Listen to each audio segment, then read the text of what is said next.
Well, I'd like to call to order this budget meeting of the town of Saugeen Shores for January the 18th and welcome everyone here this evening. The first order of business is a declaration of pecuniary interest, and I'll remind you of your responsibility. You can do so now or when it arises on the agenda. So we've had a couple of goes at this now with capital and operating, and I think our objective now is to get to a final number so that we can finalize the budget and take it to committee of the whole for approval or very close in the next couple of weeks. So be ready to make some decisions because we're going to call some votes tonight, and we'll see where we end up. There's lots in there, and I think we can have some good discussion. I like the way it's set up, and I want to thank staff for that. And I don't know, I understand all those treats out there. I don't know what that was supposed to mean, but well, we can thank the clerk for that. We can thank actually too tonight. I think it was kind of, I don't know if you follow that, but I was looking at the Monday meeting. That would have been Blue Monday. It's supposed to be the most depressing day of the year, so I think it was kind of appropriate that we missed that on budget day.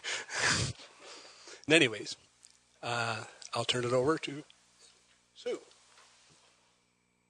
Thank you. So just to pick up from where we left off with the capital budget, we presented the draft capital budget to Council on November 3rd. Each proposed project was presented and discussed by Council and staff. The original capital budget presented was $10.2 million with $2.5 million funded from taxation. Subsequent to that meeting, staff reviewed the budget and provided Council with information on a number of proposed revisions, which we circulated with the operating budget package in December. Operating budget, we reviewed that on December the 8th. Our initial increase proposed was 12.44% on the municipal portion, or a 6.91% when blended with the county increase. There were a number of motions approved during that meeting which impacted the overall levy. And the 12.44 also reflected a reduction to the tax-funded capital of $1.45 million from what was originally presented in November. So our goals for tonight are to review all the changes that we have made to capital and operating since the drafts were presented to Council. We're going to review and consider each of the proposed changes to both the capital and operating budgets, and allow Council an opportunity to make final recommendations for any further changes that they would like to see to both the capital and operating budgets. So we'll start with capital. So the changes that we have proposed to the capital budget reduce our total capital program from $10.2 million down to $8.259. That decreases also is a decrease to the tax funding portion from $2.5 million to $1.4 million. And this has decreased the dedicated tax increase allocated to capital spending to 1.73%, or an increase of $192,000 over our 2015 capital spending.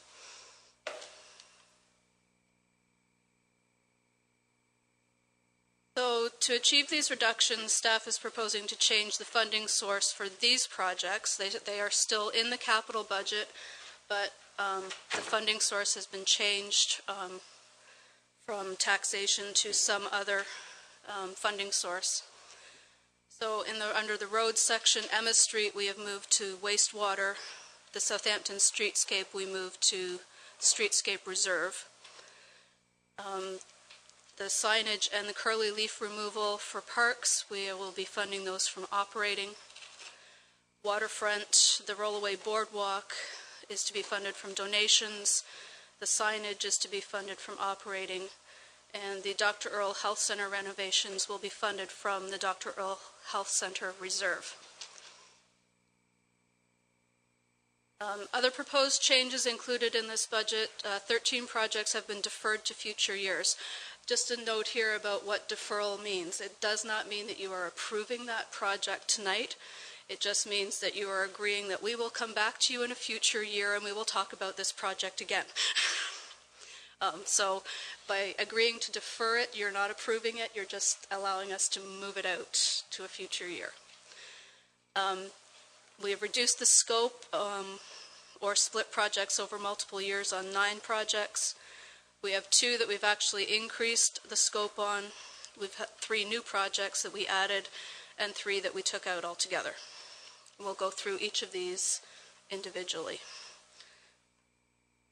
So the revised project sheets are included, and the new recommendation is at the bottom of each page.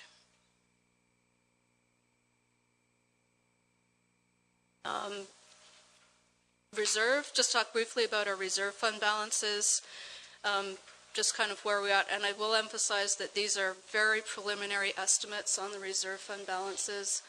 We've calculated where we think we'll be based on what we've proposed to spend and return to reserves based on budget, but none of the actual entries have been made yet. So, like I said, very preliminary estimated numbers. I did include a schedule of the proposed reserve funds in the package. You can have a look at that. One thing I did want to just remind Council at this point, specifically with respect to the future capital projects reserve, over the last 3 years, we have spent out of there roughly $3.3 million that is going to be repaid to the future capital reserve projects over the next 10 years.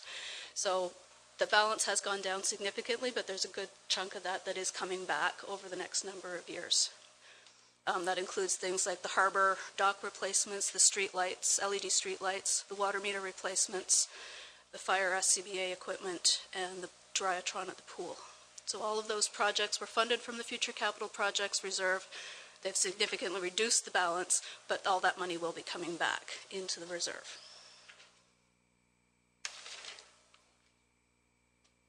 So at this point, we are looking for comments and direction from Council with respect to the proposed changes that we have made and any other changes to the capital budget that you would like to see made.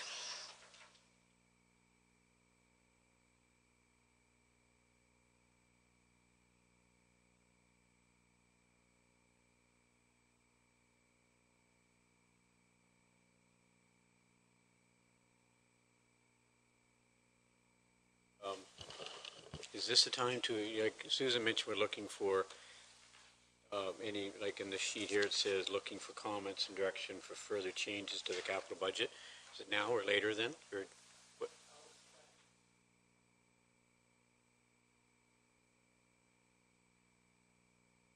Well, I just wonder if it was like the sheet says we're looking for changes. We look at doing that now or later?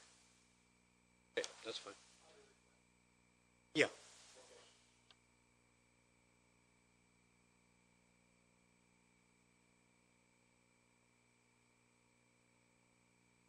Yeah, thank you, Mr. Mayor. When we're talking about capital projects, and particularly those that are perhaps material intensive, is there any factoring been put in there, or can we anticipate some factoring in there with the declining value of the Canadian dollar? I know we're seeing consumer goods ramping up rather steeply on anything that has a cross-border component to it. Is there any possibility that we could approve something here and then find out months down the road that it's in fact significantly more expensive than we thought it was going to be? So when we started the capital budget process, sorry, is that better? We did look into some updated fleet values. With the drop again, we're seeing probably increases in those that won't be reflected in here. However, we have tried to accommodate for some of those, the commodities that we can we include, and also a lot of our contracts include escalation for fuel and stuff like that as well. That can accommodate those changes throughout the year. Vice Deputy Mayor Huber. So am I to understand that if we were to jump down to page 22 of 109, like, now's the time when we can question, comment on the actual, like, is that what you're wanting to do? Yeah, I think so. And I think, actually, if we're going to go down through 5.1, the next one is 5.1.1 is office administration, which is 49 of 100. project sheet is on page 49 of 109. So you'll have to go back to the first worksheet. And it's suggesting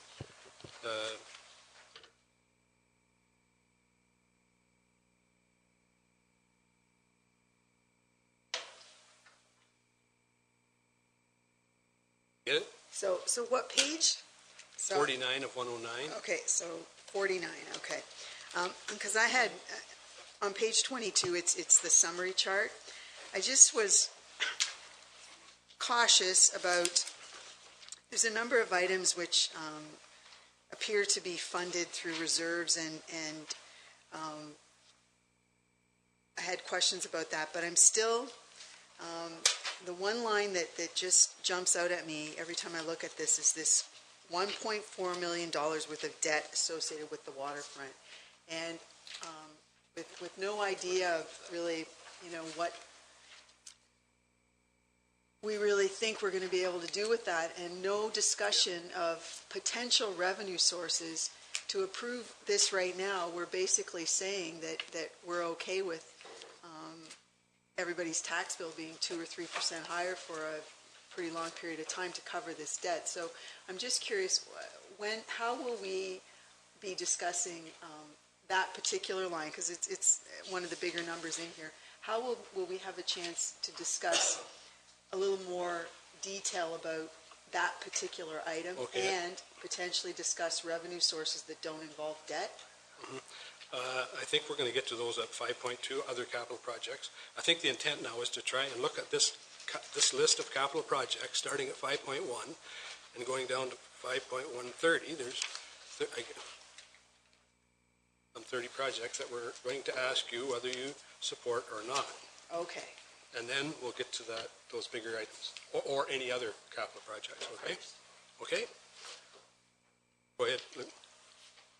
Thank you, sir. I have a question about 4.2, the reserve and reserve fund balances, and it has to do with the new Police Services Board legal reserve, which is line 1,000, well, I don't know, 3,000, 1,000. Anyway, it had been my hope, Mr. Mayor, my intent with that the entire surplus of the Police Services Board, not the service itself, but the Police Services Board, would be able to be moved into that reserve. The number's only slightly different at this point. It's estimated. The estimate from the police chief at this point is about $21,000. But I was hoping, Mr. Mayor, that council could give direction that the reserve would be the entire surplus of the Police Services Board, rather than the legal line from the board budget. Okay, I think we're, like I say, I think we should be ready to make some decisions tonight, and I would say then we'll put this to the committee. Would you support then moving the surplus from the Police Services Board to a legal reserve? Is that your intent? Yeah. Maybe you better capitalize it. So the $18,000 from the legal reserve is already there in the draft reserve balances. My suggestion is that rather than just the legal reserve, the legal line in the police budget, the entire surplus from the police board budget be rolled into that reserve. Okay. Any comments on this? All in favor then? That's carried. So now I think what we want to do is move down now to section 5 here. It's page 49. And it's page 49, yeah, of the proposed changes to the capital budget. And what you're seeing here is, if you look at the red line on the bottom, that's the recommendation, if I understand it correctly. So we're recommending we increase the office furniture improvements to $10,000 from what was presented to us originally as $7,500. Does anybody want to speak to it? I could briefly, Mr. Mayor. I think the staff are looking for the slight increase here in order to address some squeezing of space we are required to do in the office in the next few weeks. That's the long and short of why we need that extra $2,500. Okay. I just seek some clarity on the entire list. When we look at the recommendation, it is the recommended number which has been worked into the draft budget, not the existing number. So all these, if we approve all these changes, the budget will remain as you've presented it. Correct. Thank you very much. And so what was that? So everybody's clear, what was that increase? 6 point. Right. That is a 6.4. That, yeah. Oh, is everybody clear on this? Are we all confused now, or no? So it's 9.5, 6.4 blended, right?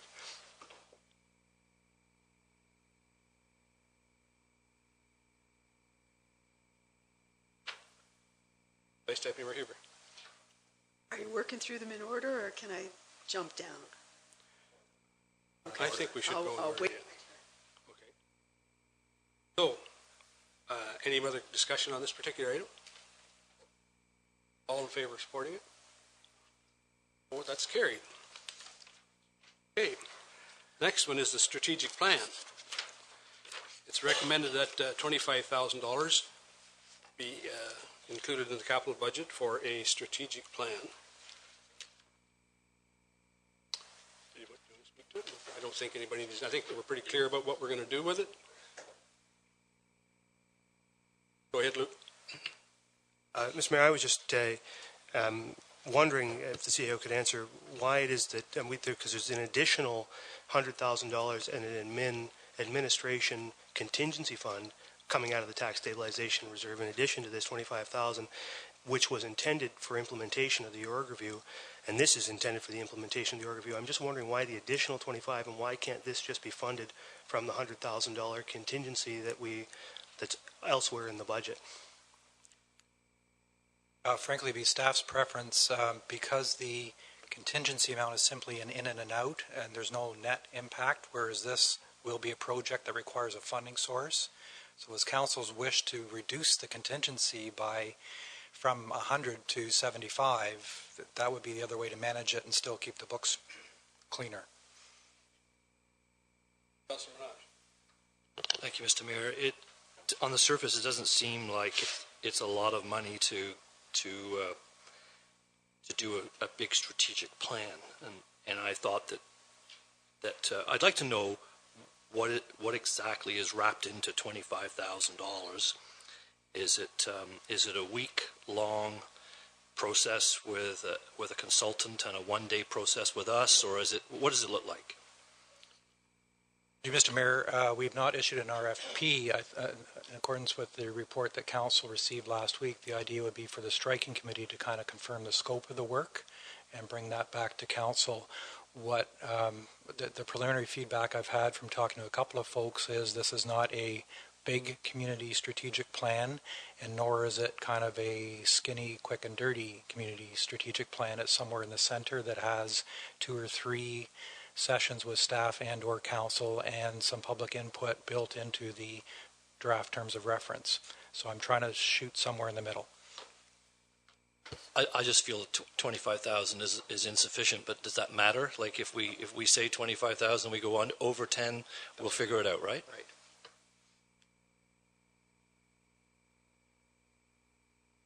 Any other discussion? Oh, who's in favor of the 25,000?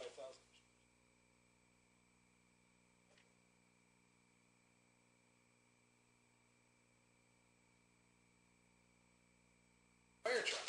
Your mic's off. The next item then is 5.1.3. It's a fleet fire truck at $540,000. Want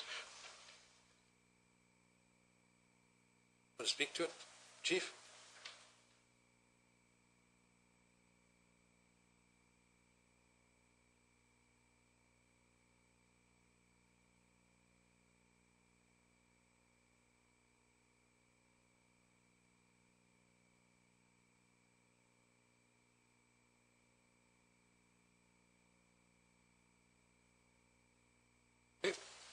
Councilman Minaj. I'm ready for the vote. I think that the fire chief, Phil, has demonstrated capability over the first 2 budgets that I've been involved in. He's saved us a ton of money, more than he's asking to spend here, and this is a necessary piece, so I'm ready. Any further questions? Vice Deputy Mayor Huber. I'm just curious, if we just sold a vehicle, we received some revenue. why is that revenue not applied to this purchase? Where did it sort of flow to?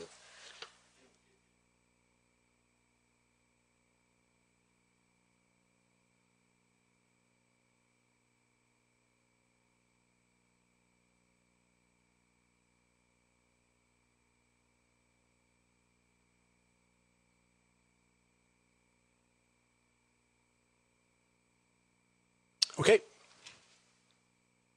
All in favor? Opposed, if any? That's carried. Asphalt resurfacing.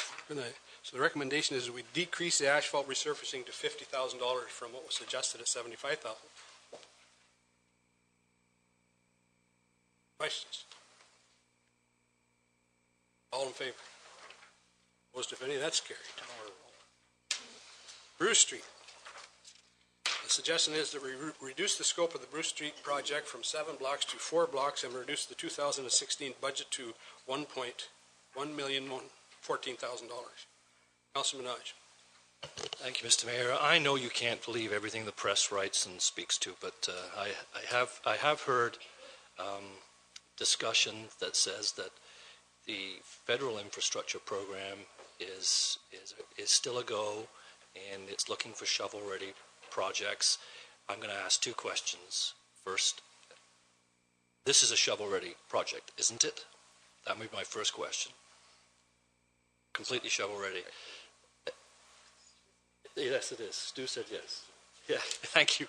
And the second question is would it be eligible for any more funding if the federal government suddenly said, here's some infrastructure money for municipal roads? If it could be, then I would defer this completely, and with it being shovel ready, we are ready. Rather than spend $500,000 of tax dollars, if there's another 200-300 or something to be had from another program.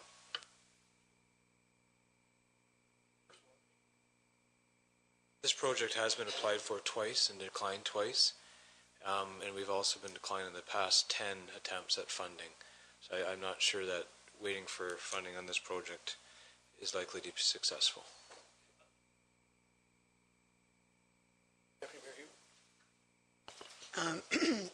I've been reading in the papers too about the federal infrastructure. You have to look very carefully though, because some of the funding seems to be for projects of national significance and transportation networks that are national in scope. So I'm not too sure that some of the things we're interested in fit into their categories. I'm a little concerned though that, one of the great things about the North of the River project in Southampton was that we did a very big chunk of work all at once, and it was great. It was done. When you look at the numbers here, I can understand we have to find money somewhere, but you look at $1.6 million for the entire 7 blocks, and to kind of almost knock that in half, you're only saving about $600,000. So I'm sort of the opinion that is there some cost savings by doing the whole chunk that we should somehow try and find those funds, because it seems that it's not sort of the same amount per block once you get started. We've identified through the costing that there's about a $200,000 premium to split the project up. So if we had done it 1 year, we're looking at about 1.6. If we split it over 2 years, we're looking at about 1.8.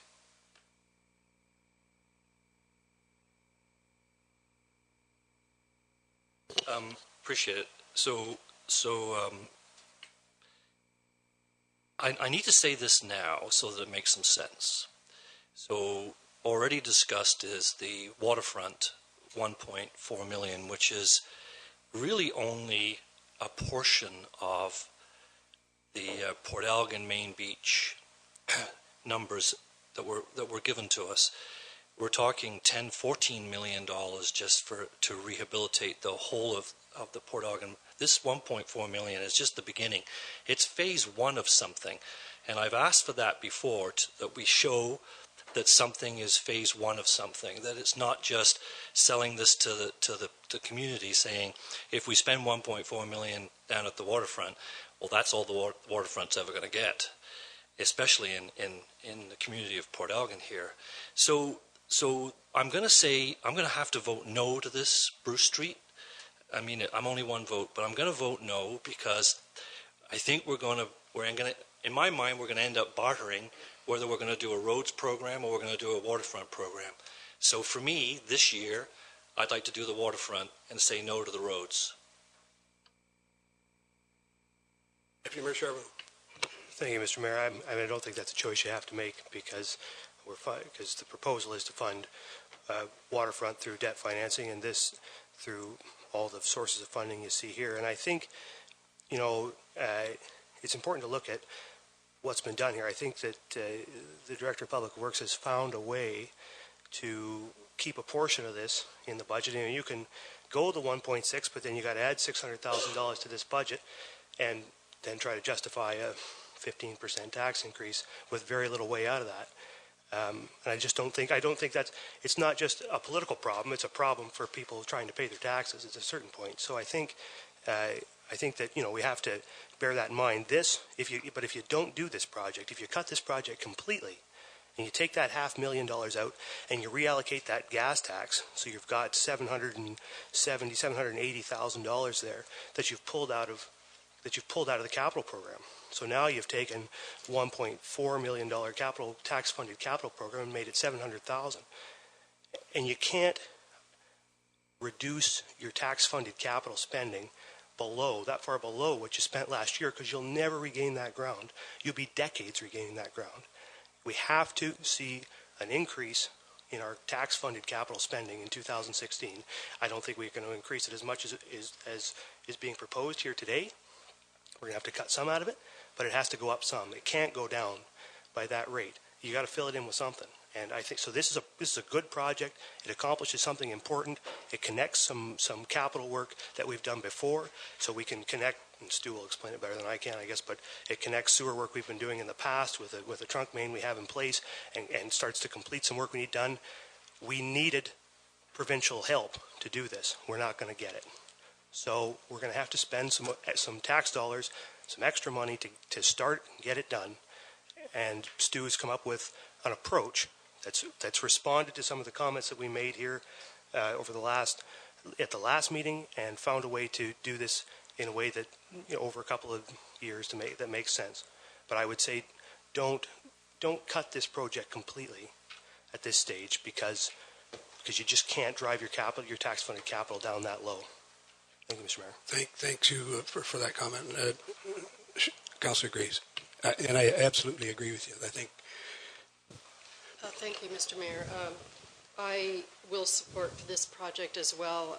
I think if you look at the comments, and I know you all have, that based on the condition ratings, each core asset is in need of attention. So we're talking about storm sewers, sanitary sewer replacement, water main replacement. We've been lucky this year with a very mild winter so far, without the last week. But in terms of the cold temperatures that we experienced, and I think we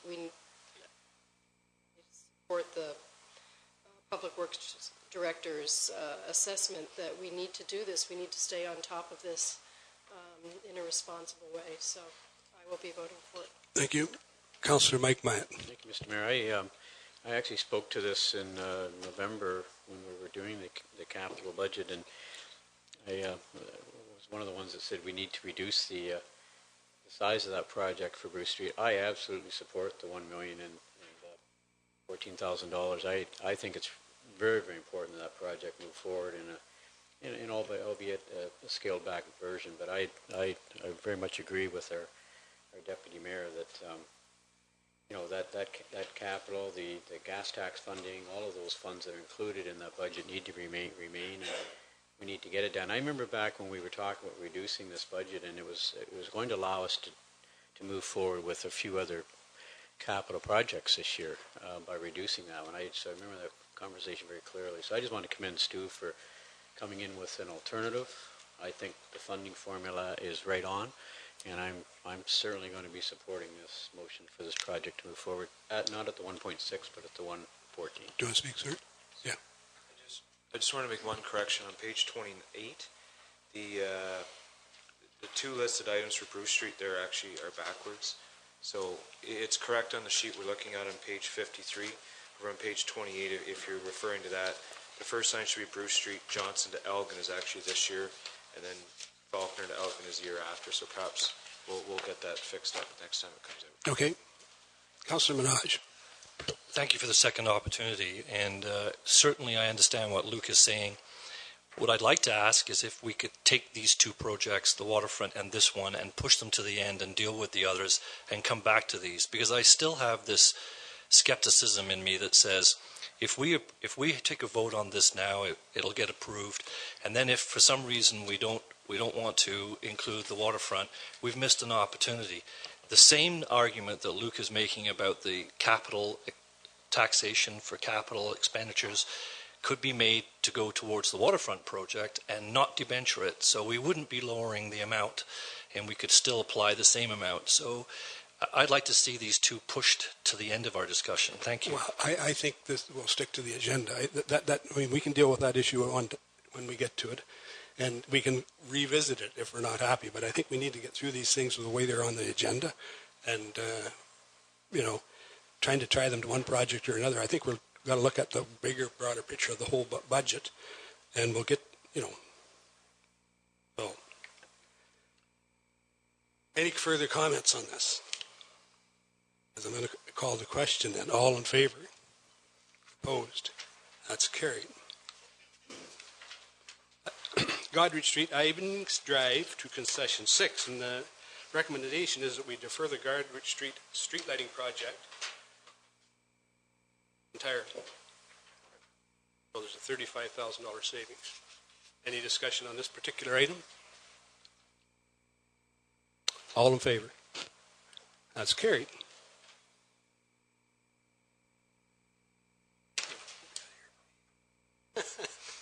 So the next item on the agenda then is the Purdog Water Tower, and again, the recommendation is that we defer the project. It was a $1.35 million project, capital project. Any discussion? Anyone speak to it? Anybody? Go ahead, Stuart. So one of the main reasons, obviously, this project has been deferred is we were unsuccessful in the funding opportunity.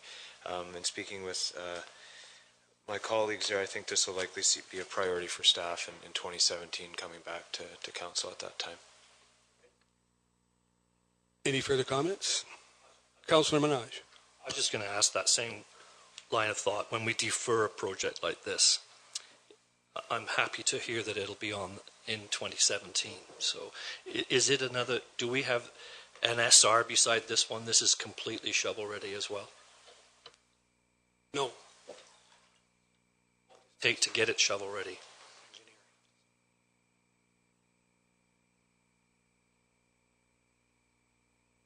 So why can't we approve the design and engineering? If it's coming back in 2017, why don't we get it ready?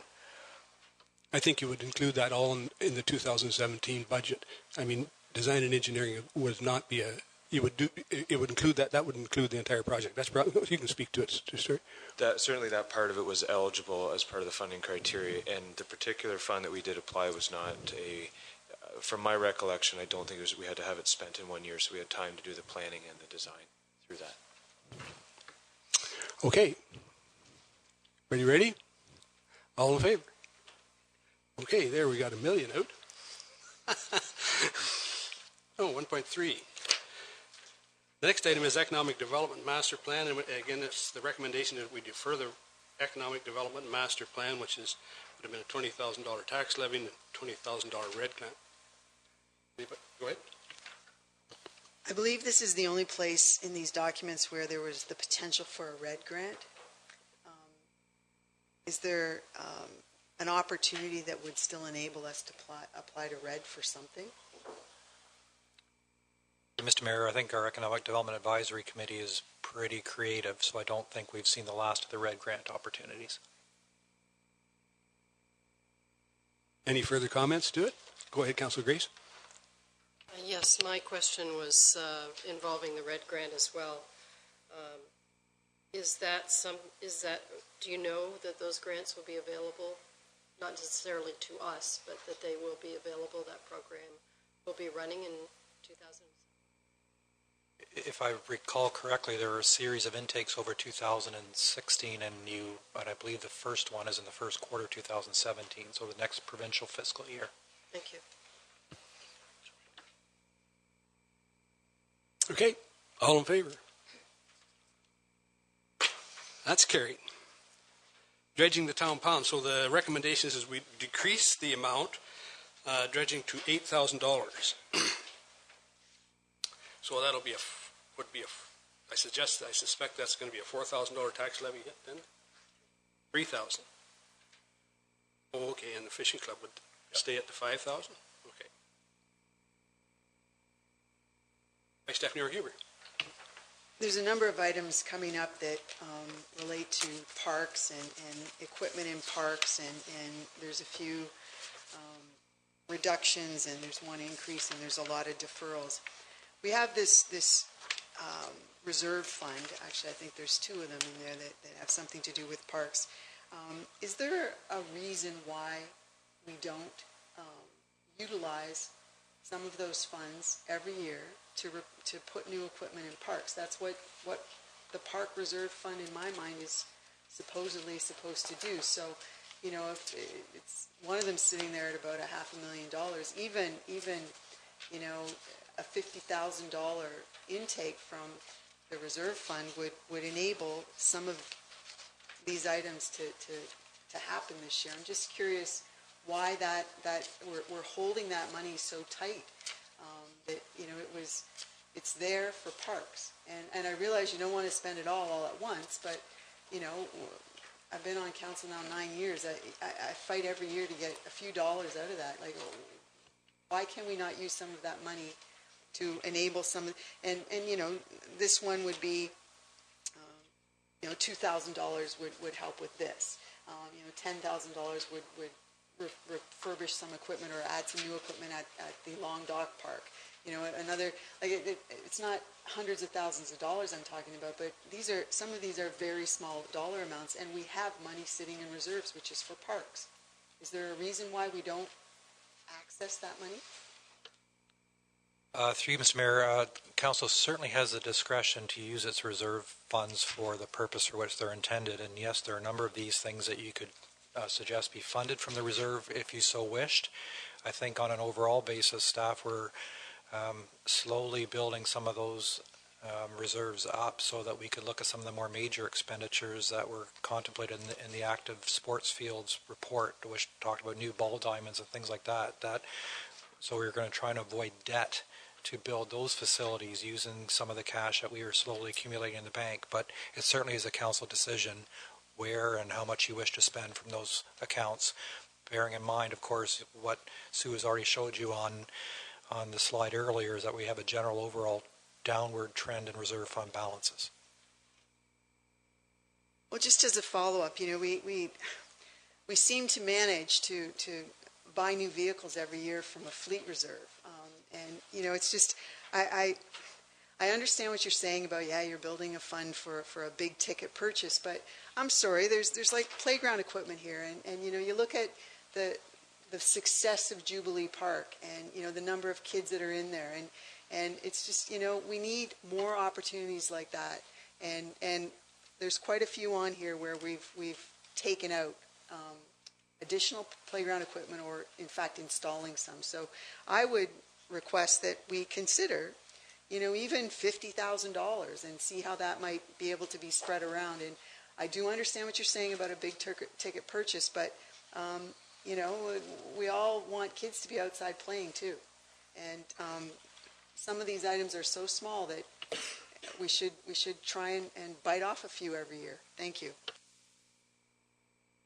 Thank you, Mr. Mayor. Can I suggest to the Vice Deputy Mayor, if there's specific projects that you'd like to see carry on, that you prioritize, that you have as a priority for yourself, that you'd like to see us keep in, make a motion that they be carried on using the reserve. I think that would be the easiest way for us to proceed. My own personal view is that we might want to wait till the Recreation Master Plan to see priorities on how we might want to focus that money, but I think the best thing to do would be to pick specific projects and ask that they be funded using the reserve. Thank you, Mr. Mayor. Thank you, Mr. Mayor. But specific to the town pond project in front of us, a reduction of $2,000 from $10,000 to $8,000 would actually result in a $1,000 savings because it's a 50-50 split with the club. Is that right? We're proposing that it come off the tax levy.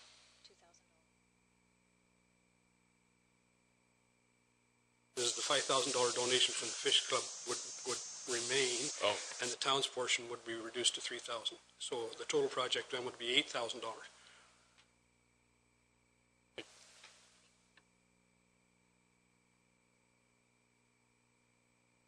Deputy Mayor Charbonneau. Just got a comment. We're confident that at the reduced rate, we complete the job as it's understood by the fishing club. I mean, we have a big sponsor there for this project. It gets us to where they envision us being. We have some understanding. My conversations with the fishing club were that we would proceed with dollars and do the work with what we had available for us. So obviously, if we had more dollars, we could do more dredging for it. But in light of the fact that this is a project that is benefiting the club, potentially more than it's benefiting us as a department, it's a good partnership project either way, however much we want to spend on it. Okay, any other questions? All in favor? Opposed to me? That's carried.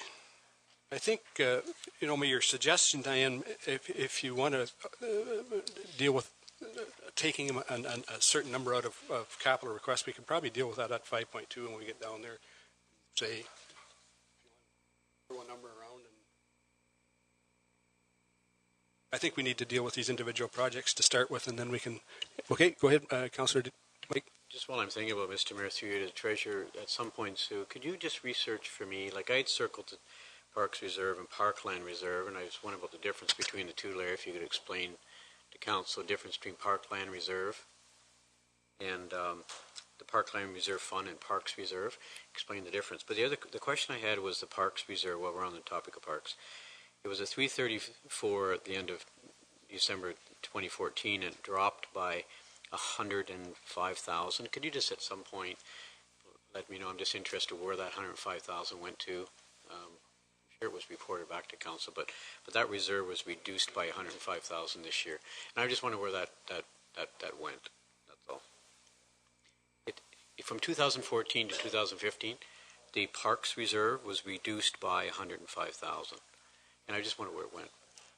Yeah, at some point, just for the notes while I'm thinking about it. 47 of 109.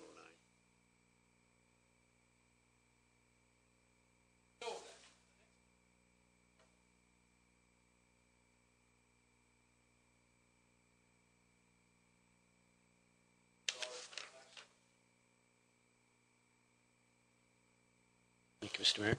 Question through you to Jane, if I might. Jane, that playground equipment, obviously, it must be 20 plus years old, I'm assuming, if you're looking for a replacement. Is it a playground that we have to put caution tape around, police tape or whatever, and shut it down? Like, how bad a condition is that playground equipment in? It's 19 years of age, this particular playground, so it is approaching our 20 year, and typically and historically, it's been 15 to 20 years that we've done a replacement. The existing equipment does not need to be quarantined off. It is still usable. In keeping with our program of replacement, it was due for replacement of this year.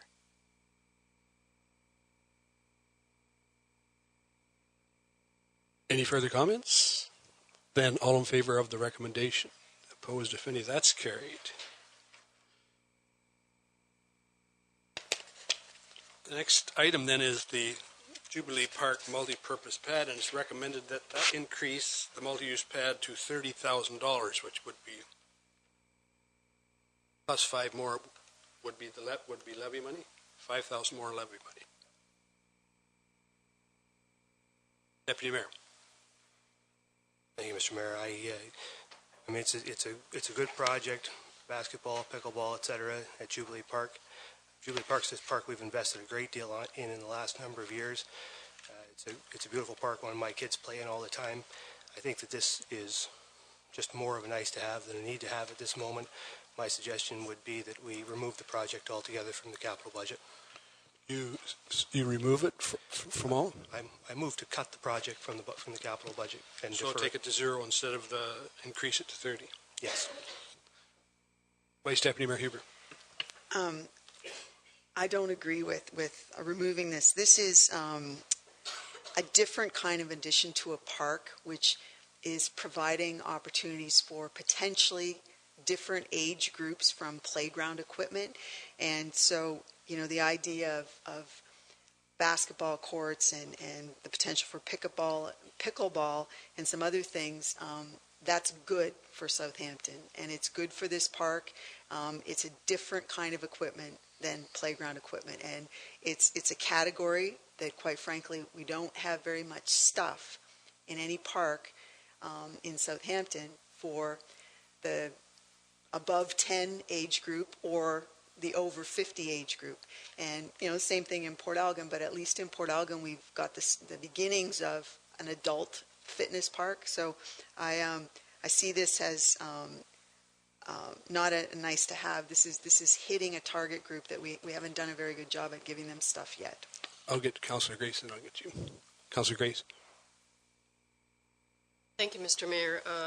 I also think that this is good because, one of the things that I hear about is the fact that we don't offer enough activities for our young people, not necessarily organized sports, but, something like this where they could do a pickup game of basketball, and that's a good, healthy thing to be encouraging. And, if we could explore at a later date, maybe later time tonight, looking into using park reserves for something like this, but I certainly think this is a good idea.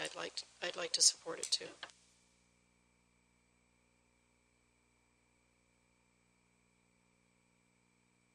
Can I say, Mr. Mayor, that I agree with both of the Vice Deputy Mayor and the Councillor. It's only that we in order to get at the target that we spoke at around the table, we are going to need to remove, in addition to what staff has removed, an additional $200,000 from this budget. We're going to have to reduce capital spending somewhere. This project is a good project. It's one that, who could oppose it? I don't oppose it. It's only that we need to take some projects that are less necessary in 2016 and remove them. And this is one I think that would be a great project to have, is less necessary in 2016 and could be deferred. And so, I move the deferral. If there's no second, or so be it. But that's my thinking. Thank you, Mr. Mayor. Councillor Madison. Thank you, Mr. Mayor. Through you, probably to our Director of Community Services, where is this pad exactly going to go? We're looking at it being obviously the south side of, behind the fire hall in that area, so the south of the playground equipment. Is that the same proposed area that, say, the Rotary Club would be looking at a proposed project there as well? Is that in where the band shell is, the covered building? The pavilion, it's on the other side of the pavilion, and we're cognizant of the preliminary discussions that are happening with the Southampton Rotary for their desire to have a splash pad, and certainly a splash pad showing up in the 5-year capital forecast. So wanting to accommodate both of those features in the park is our desire, and a splash pad that is, I'll say, conducive to the existing size of the park would be desirable. So not an overly large size splash pad is the overall goal here, but a mid-sized to smaller. Again, on the long-term capital forecast. So all of that's being taken into consideration. So at that point, the band shell, the covered roof, something would have to go out of that area to accommodate everything? Potentially. I don't think we're prepared to make that commitment now. At that point? Yeah. So, Mr. Mayor, I agree with what our Deputy Mayor says. I also agree with what Vice Deputy Mayor says. Maybe this is a spot where we do dip into the reserves. I know there are no basketball courts in Southampton for the kids, and basketball is a growing sport. I know we have the kids that are at the high school, the numbers are brimming. Maybe this is something that we do take the proposed. Oh, shut me off.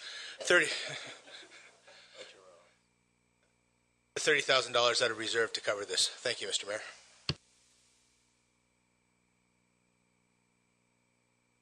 Mr. Mayor, I'd like to go to left field then and ask, what is the target number that you just mentioned? Can you remind me what the target number is and what we started at, and where are we right now? If we do all of the recommendations in here, it would be a 9.65% increase in the Saugeen Shores levy and a blended increase of 5.60.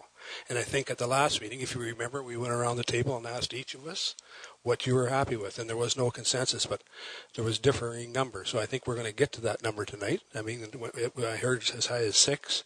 That was, in my estimation, that was 6%. And I'm trying to remember, that would have been on the Saugeen Shores levy, and it is down as low as 3. So I certainly agree with what the Deputy Mayor said. We need to cut another couple $100,000 or $300,000 out of this, but at least another $300,000 out of this budget to get to the numbers that we all said even to the highest number that I think we agreed to was mentioned. We didn't agree to anything, but what was mentioned at the last time. So I'll go to you, Councillor Mike Meyer. You kind of stole my thunder a little bit, Mr. Mayor, and you said it really well, and I do support our Deputy Mayor, and I really very much support this project. I think it's a superb project at some point. I just think that with the $200,000 or $300,000 plus we need to find, I mean, is it a must-do this year? I think it's a project that could happen in 2017. You know, we've got a lot of dollars here to find tonight. Our Deputy Mayor started off by saying remove it, and then he changed it to defer, which I support, because I like to see it stay in here as a deferral. But I just think we've got a lot of dollars to find tonight, and again, I absolutely support the project, but I hand it up next year, perhaps. Okay. Any further comments, Councillor Minaj? So, with respect to this project, thank you, Mr. Mayor, and the comment that was made that there is another project on a 5-year plan, and that there was Nodwell Park playground equipment that's on a plan. Was this pad originally on the 5-year plan? I think it was, right? At least last year. When did it first appear on the 5-year plan? I believe this is the first year. It's not on last year. No. So if it wasn't on last year, and Nodwell Park, so we talk about asset management, and these are park assets that need to be managed. And this is a continuing theme for me. I know you've heard it. It's a broken record. So the deal here is, if we're going to plan the work, we should work the plan first. So the plan, if this pad is only on the plan now, how does it jump onto the plan in year 1 when other pieces of the infrastructure that are assets and need to be maintained have been on the plan for maintenance reasons prior to this year, and we're saying no to them, and we're saying yes to a project that jumps on the plan in year 1. I don't know how anything jumps on the plan in year 1. If we're planning, we should be looking at the existing plan, and this project should be 5 years out to begin with. So he's suggested a motion, but I think we need somebody to support that. I'll second that. Do we withdraw the project completely? Defer, withdraw. Yep. I don't want to get hung up on words, Councillor. So just before we get there, so you will support the Deputy Mayor's motion? I'm seconding okay. the motion. Oh, you will second it? Okay. You guys going to fight over who's going to second it? What? Not yet, yeah. Councillor Grace. Defer, yeah. I think, I mean, it's just out of this budget. Doesn't mean it's never going to come back again. Yeah. Okay. So, go ahead. So the option of taking it off but funding it through reserves is not a possibility? Well, if we have a motion to do that, but the motion, if this motion fails, then okay. I understand that, but should we go, excuse me, should we go first to have it funded from reserves, then if it falters, go through deferring? Well, this is the motion that I have. This was the first one that I took as chair, so I think we need to deal with that, and unless you want to amend that one, this gets more complicated. Okay, he'll let it stand, so I think we're ready for the question then, and the question is, all in favor of deferring this project to a later date? And I'm going to ask the question, all in favor? Opposed?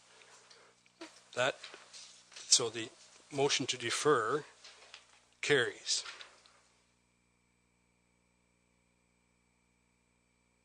So we've saved 25,000. Another 5,000, I think, was going to go to. Well, it wasn't going to be 30. It was 25, I think. The recommendation was 30 here.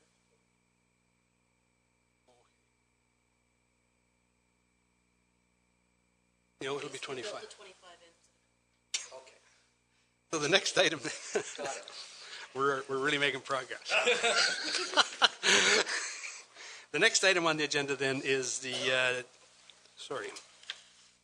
Long Dock Playground equipment, and the recommendation is to defer that Long Dock Playground equipment replacement, and that is a $10,000 levy. And Vice Deputy Mayor Huber. I'd like to move that we fund this from the Park Reserve. This is a well-attended part of Southampton, and it's close to bathrooms and food amenities. There's a parking lot there, and it provides opportunities for kids to be away from the water for a little bit, blow off some steam on some equipment. The equipment there is dated, and certainly I think that this would be a good use of Park Reserve funds. So I would motion that it stay in the budget, but we fund it from Park Reserves. It's been moved by the Vice Deputy Mayor Huber and seconded by Councillor Grace that the $10,000 levy, instead of being a levy hit, would be funded from the Parks Reserve. Okay? So, do you want to speak to that?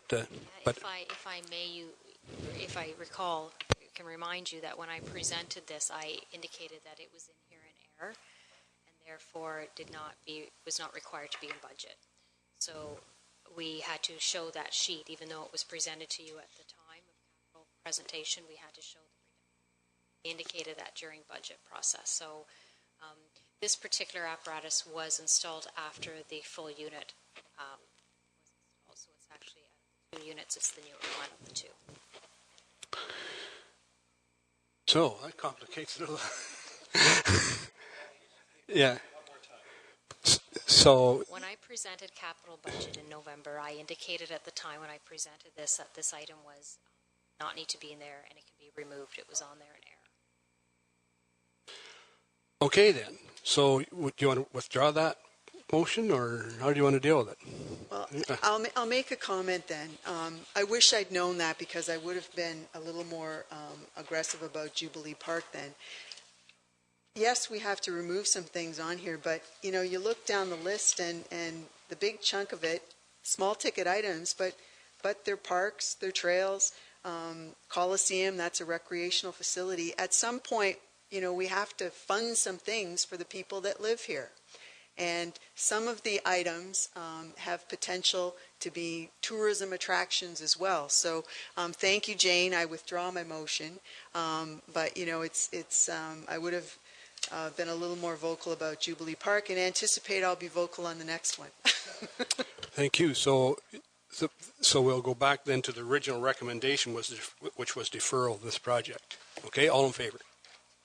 Opposed, if any? That's carried. The next item is the George Merriam Park irrigation, and this is a recommend that reduce it to $10,000. Yes, go ahead. Mayor, I would move that this project be funded from the Parks Reserve rather than from the tax levy. I had a different motion in mind, but the Vice Deputy Mayor gave me an idea, so.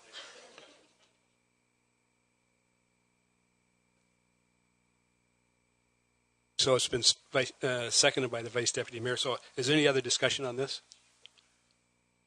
So then all in favor. So what the question, sorry, just so we're clear, what we're asking the question is that we will include this project in the 2016 budget, but it'll be funded from the Parks Reserve. That's $10,000 off the levy, correct? All in favor. That's carried. Sure. Go ahead. The original project included a path. I would like to see that happen too, because I think there's an opportunity, and I would like to see a plan, first of all, but I think there's an opportunity if a path gets put in that park that there would be potential over the next few years to potentially have some service groups perhaps donate services and create other opportunities in that park. So $10,000 was for the irrigation. I would like to see the path happen too, which I think would set up some future opportunities there that would give people a chance to find a service call or service club perhaps project in this park. So I would like to move that we include the path funded through the park reserve to the tune of $5,000.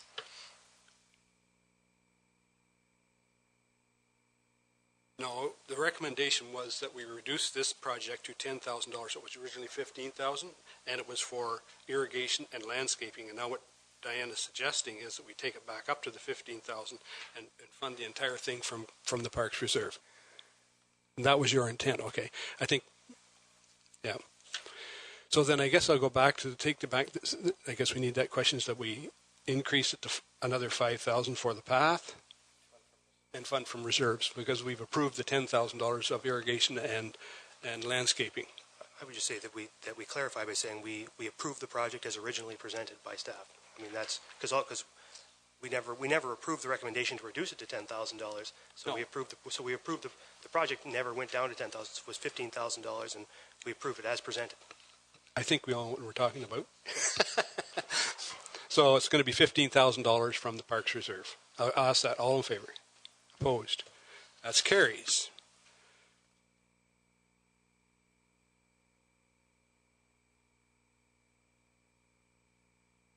So the next item then is the Cameron Park Diamond Irrigation, and it is recommended that the project be reduced from $12,000 to $10,000.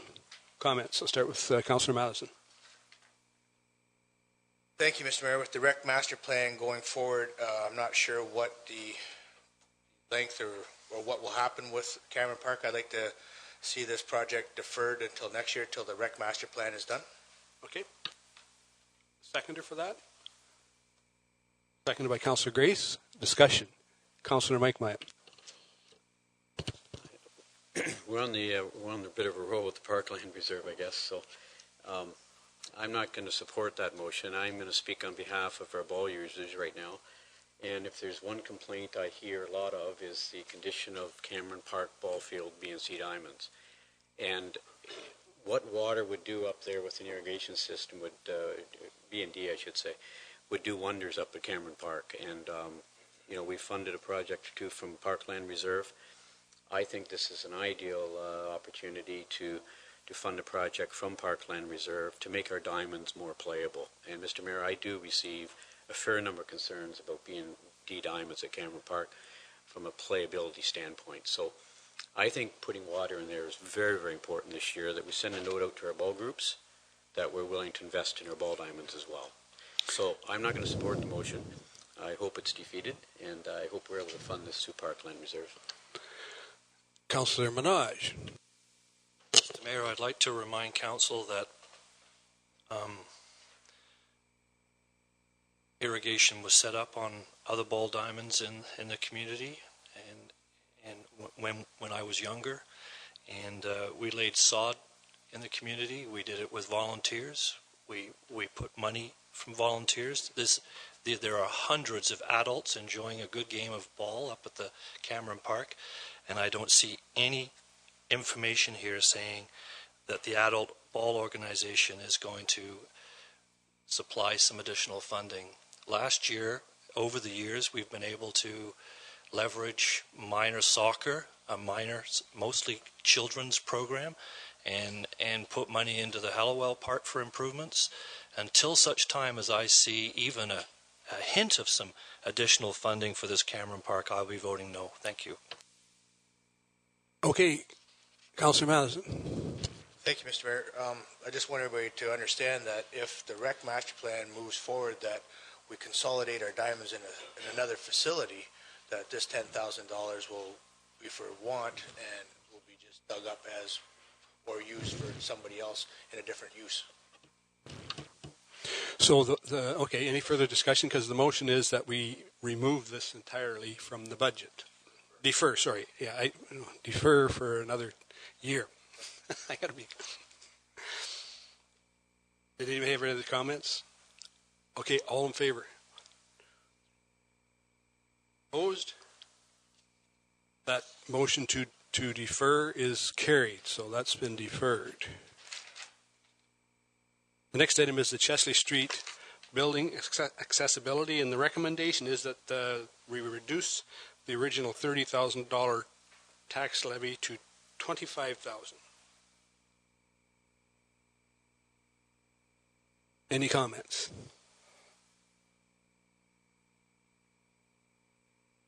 None? All in favor?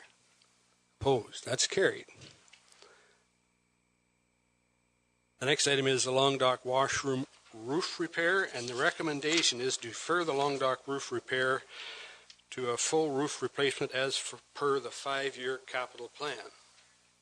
So this will reduce another $5,000 of the levy. Questions? Councillor Madison. Thank you, Mr. Mayor. When is the full roof repair scheduled for? I believe this particular one was about 4 years out. The audit recommended that we do some repair work in this year. We looked at all of the repair works for all the roofs, as you will recall, and this particular roof also showed for a full new roof repair. And I think, like you said, I think it's about 4 years out. We've got a number of roofs, so I may be off a year or two. So it definitely is in the 5-year capital forecast for full replacement. The treasurer informs me it's 2018. Thank you. Is it at the moment affecting our lease, our tenant in the building? Is it leaking in Jerry's Fries? No, this one is not. Councillor Grace? Thank you, Mr. Mayor.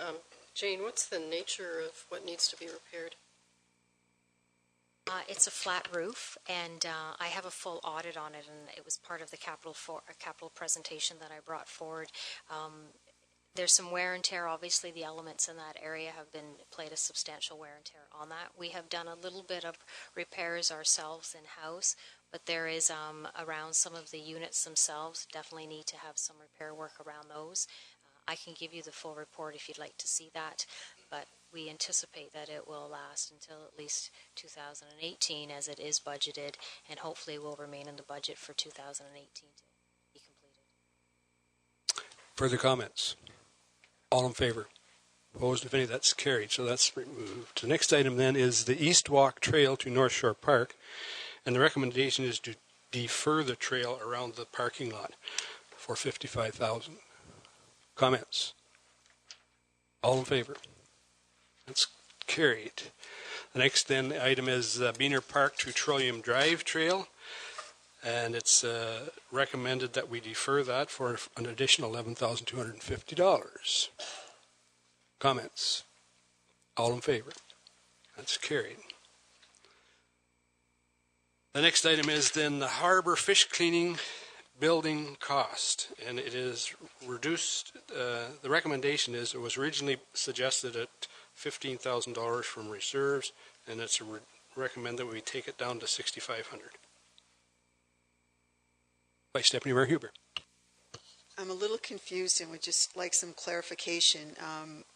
It says reserves here, the harbor. Is this part of the harbor budget, or okay? So these aren't. But these are bathrooms that are also used by the public? Correct. And the fact that it's where the fish cleaning situation is, that's a potential other users too, other than just harbor users? Correct.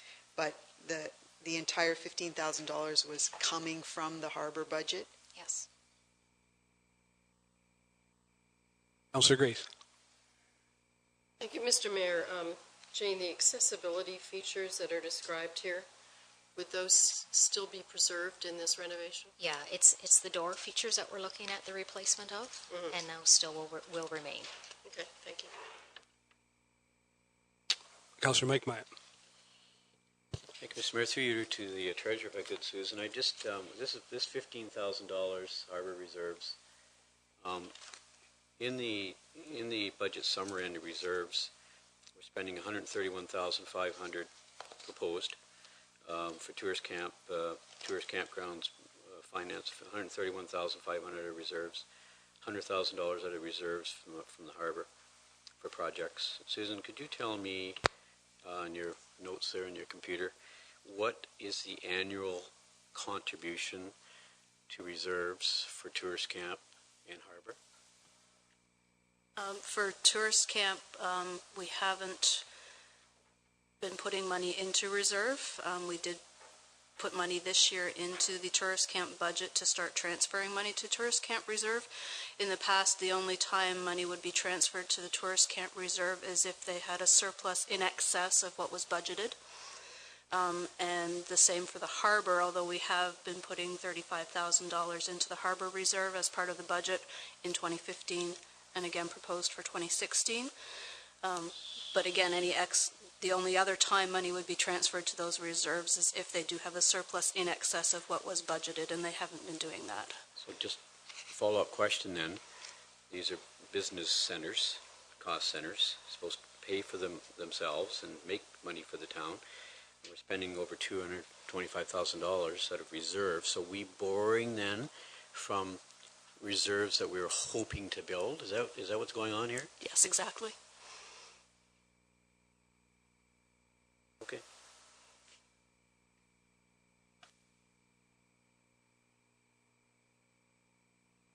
That really seems like a bad plan, to be using money that we don't have, that we're expecting to have, but in particular to the harbor situation, it's been a downward trend. So how is this a good decision?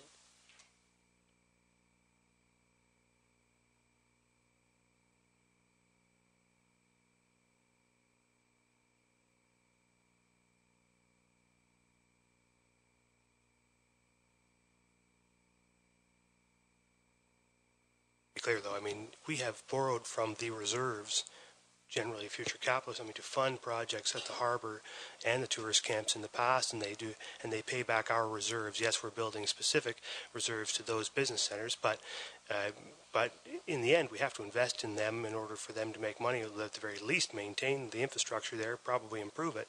And, borrowing from our reserves and having the business centers pay them back is a sound way to finance those enterprises. It's a sensible way for us without having to borrow on the outside. Otherwise, if we isolated those businesses altogether, they would have to get lines of credit of their own or borrow money somewhere else, and that doesn't make sense, I don't think. So I think rather than look at it specifically with regard to the reserves we're building within the business center, we're borrowing from the municipal reserves in order to fund these projects, and we have ample funds and will have ample funds over time to fund those projects.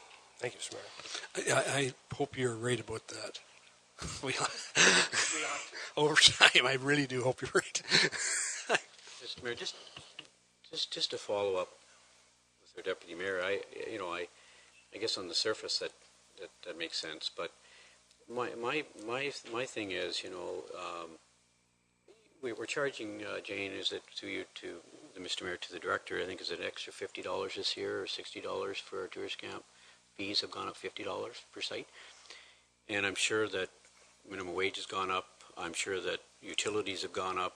I'm sure that a lot of our other overhead costs have gone up. My point is this, that it's fine to say that we borrow from the reserves, but the thing is, if we only upped our fees by $50 and we're maintaining last year's number, but with revenues, but with the $50, but expenses have gone up beyond that because we're adding money into reserves now. Seems to me that the bottom line profit at those centers could drop further, which means that is an impact to the tax levy. So I understand the point that we're borrowing from reserves. That on the surface sounds good, but are we falling further behind where these, did we levy the right amount to our tourist camps and harbors this year so that we don't continue to fall further behind? That was my point. So we're borrowing against reserves that really haven't been established yet. So, well, it's not unusual for us to borrow against our reserves. And Mike, and I think there's two questions there. One of the questions is the harbor generating enough money to finance this payback in its operating line, this 6,500, and the operations of the harbor? That's one thing. The borrowing from the reserves is, I really don't see a problem with that as long as you build that into you build that debenture cost into your operations plan so that you pay it back. And we do that routinely with many projects, Mike. So I think you've raised a good question about whether the business case is good or not. And I think actually we've got some ideas about that, and we're looking to do an investigation into that. So I'll ask the question now. The recommendation is that we reduce it from 15,000 to 6,500. All in favor? That's carried. Opposed? If any. The next item then is, I think what we are trying to get at there, Mike, is the harbor strategic assessment, I suspect, what you were going to do with that. And this is funded from user fees, so an additional funding, the recommendation is add the additional funding required to undertake a strategic assessment of the harbor. And I think maybe you want to speak to that, but I suspect that's what you're looking here, is to try and look at whether our business model is right there for the kind of investment, what we're putting into that harbor, Correct. both in operations and capital. That's correct, and just to refresh your memory, this council approved last year $15,000 to look at an assessment, and you will recall I told you that we did an RFP, and unfortunately we're unsuccessful with getting candidates, and have approached a firm that is interested in providing a service for us and giving us a valuable product at the end of the service that we can use to guide us in assessing the harbor and giving us a plan afterwards that we can use to look at progressing the harbor as a whole. So we do have 15,000 from the previous budget, and this is to complement what's been carried over. Okay. Councillor Minaj. My question, Mr. Mayor, would be to you and to council and to Larry, I guess, is that is it wise to do a strategic harbor plan for one harbor when we have two harbors in the community? Like, why wouldn't we look at both of them and at the same time, so that we have knowledge about strategy with two harbors in the community? That's my question.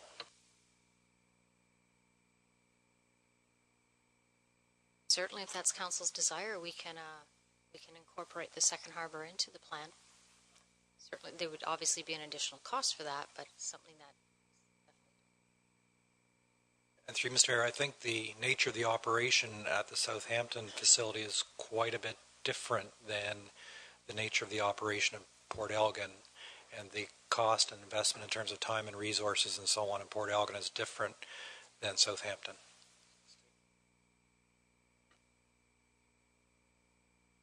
Thank you, Mr. Mayor. So the total for the project would be $32,285. Last year's budget was $15,000. You're correct. What's being added that would be $17,000? When we had the $15,000 from last year, we really weren't sure what exactly we were able to get. I've included here in the description everything that you would get in the end. We would get in the end, and upon looking on the input from the firm, really all the information that they were informing us that they could provide us is all valuable information. I think we would be amiss by cutting out any of this that I've included in the description here, and will give us, like I said, the information, give us some guiding lights. Okay. Any further questions? All in favor of the recommendation? Opposed, if any? That's carried. Next is the Harbor Office roof repair, and it was originally to be funded $4,000 from reserves, and the recommendation is that we defer it as per the 5-year capital plan. Questions? All in favor? Opposed? That's carried. Next item is the public washrooms and dressing room replacement at the Coliseum, and it was suggested that we take $25,000 from additional tax levy money, and the recommendation is that we defer the public washrooms and dressing room fixture replacements. Questions? All in favor? Opposed, if any? That's carried. The next item then is the Coliseum scoreboard, and the recommendation was $15,000. No, sorry, it was originally proposed at $15,000, and the recommendation is that we reduce that to $5,000. Comments? Councillor Madison. Through you, Mr. Mayor, to our Director of Community Services, what are we getting then for the $5,000? Since I presented to you last, I've come across a couple of companies that do retrofitting of scoreboards. Ripley has provided the information to me, and it's been a very successful program with them. So I've got that information, and if it can obviously reduce and still give us a product at the end, I think this may be. Is it the main scoreboard on the west side, or the one at the back wall on the south side, east side? The main one. And now will that also fix the control box and the timers box? That's what we're hoping for, yeah. Ripley's had, like I said, Ripley's had great success with it, so I think it was well worth the investigation. Now with the timers box, is that something that we could also look at for future projects that may be occurring, where we can be able to remove that box and take it out onto the floor to use for different activities that may? We can certainly look at this as part of the project. Thank you. Okay. Any further questions? All in favor of the recommendation? That's carried.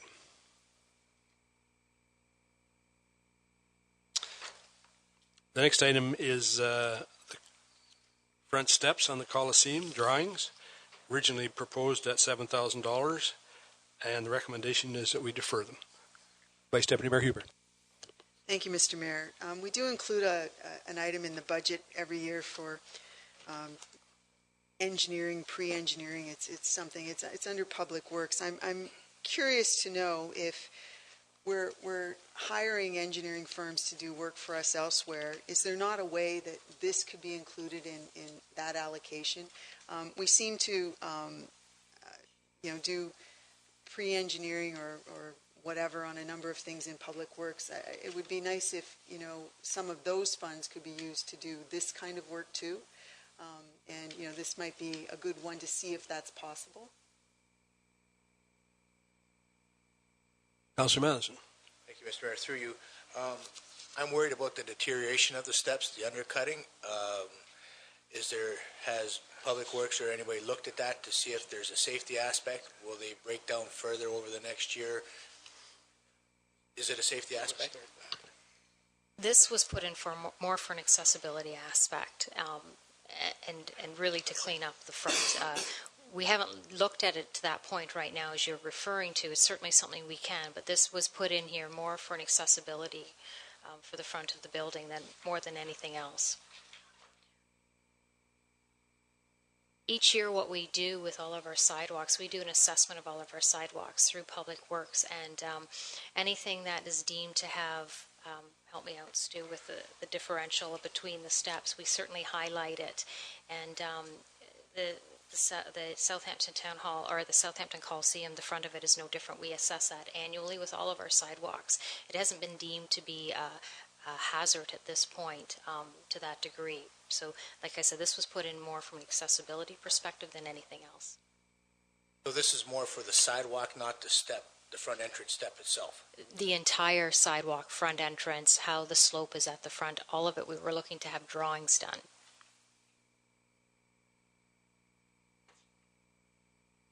Okay. Any other questions? Have you got any room for engineering? No?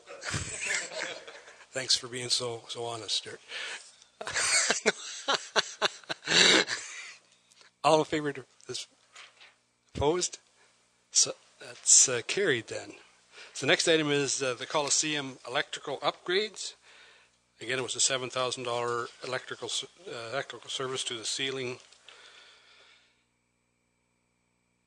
panels and some other things. And we're recommending that the $7,000 be deferred. Comments? Don? Councillor Madison. Thank you, Mr. Mayor. At the moment, whenever somebody rents the Coliseum for an activity that brings in music, they have to run cables back to the electrical room, plug them in, and then they come out over the floor and across so that people can plug into them, because we do not have the proper amperage and voltage required at that point. In talking with the staff there, what they want to do is bring this down to the wall so it would be easier to plug in, so we do not have to have that line and electrician to come in every time to set up and through the electrical panels. Is there any way that this could be done through a reserve? Or I'm just of the opinion that when we have a lot of people renting the building, we need to have proper electrical set up there for them instead of having to have the cables run back through the electrical room every time. Thank you. Well, certainly we can do it for the reserve if we get a motion to support that way. You'll move to fund it through a particular reserve? Do we didn't name a particular reserve? We have a facility. Okay, so we have a facility improvement, and so it would be seconded then by Councillor Mike Myatt. Any further discussion? Councillor Grace? Thank you. The point that Councillor Matheson raised about the extra work that was required to accommodate special events, how much does that cost us? Does that cost the town? I think it's probably just users that would, when they're trying to hook up all their equipment. Included in the rental fee? I wouldn't doubt that it probably costs us some money in staff time and helping it, perhaps. Yes, certainly our staff time, our electrician needs to come in and assist us through that process, and it's 3 to 4 times a year that we have to do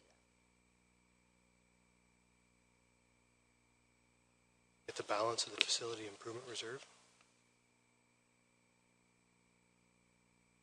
About 41,000. So the question I'm going to ask is then, are we in favor of funding this project to the $7,000 project from the facility reserve? And it's been moved by Councillor Madden and seconded by Councillor Myatt. All in favor of that? Opposed to any? That's carried, okay.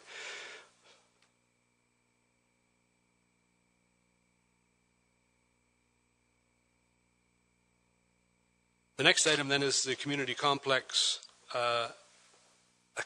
accessible entrance, and the recommendation was originally proposed at $20,000, and the recommendation is that we defer this to a later year.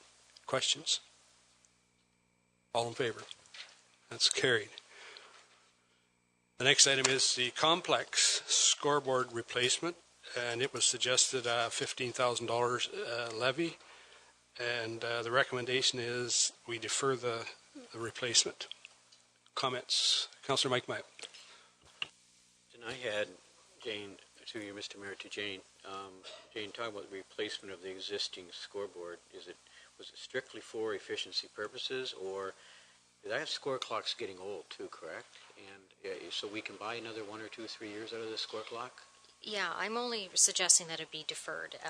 We can certainly look at the program of retrofitting it, but it is aging, and that's exactly why it's in here. And I think I asked this question back in November, December too, refresh my memory, but so the day of Coca-Cola or Pepsi-Cola or someone coming in and replacing the score clock, are those days gone? Those days are gone. I've met with Coca-Cola. They do not enter into agreements such as what they did when we opened this facility. So, yeah, I did speak with them regarding this.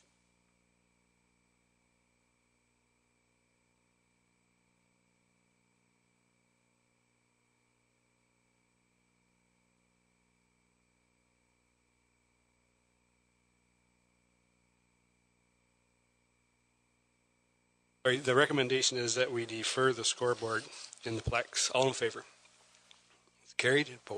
The next item are the pool drawings, and it was originally suggested that we fund it from future capital reserves for the tune of $250,000. Now the recommendation is that we do it over 2 years, and it be reduced to $150,000 in 2016 and a further $100,000 in 2017, if required. Yes. Mr. Grace.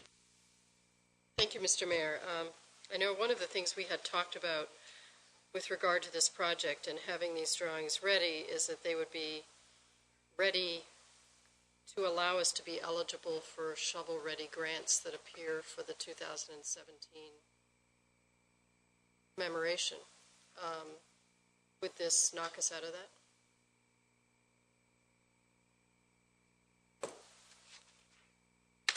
I don't think so. I think based on what we're recommending today, staff ourselves can assist with some of the items that were originally listed in the capital forecast. Some of them we have when we look at our demographics and some of the previous reports that we can gather and assist through that way.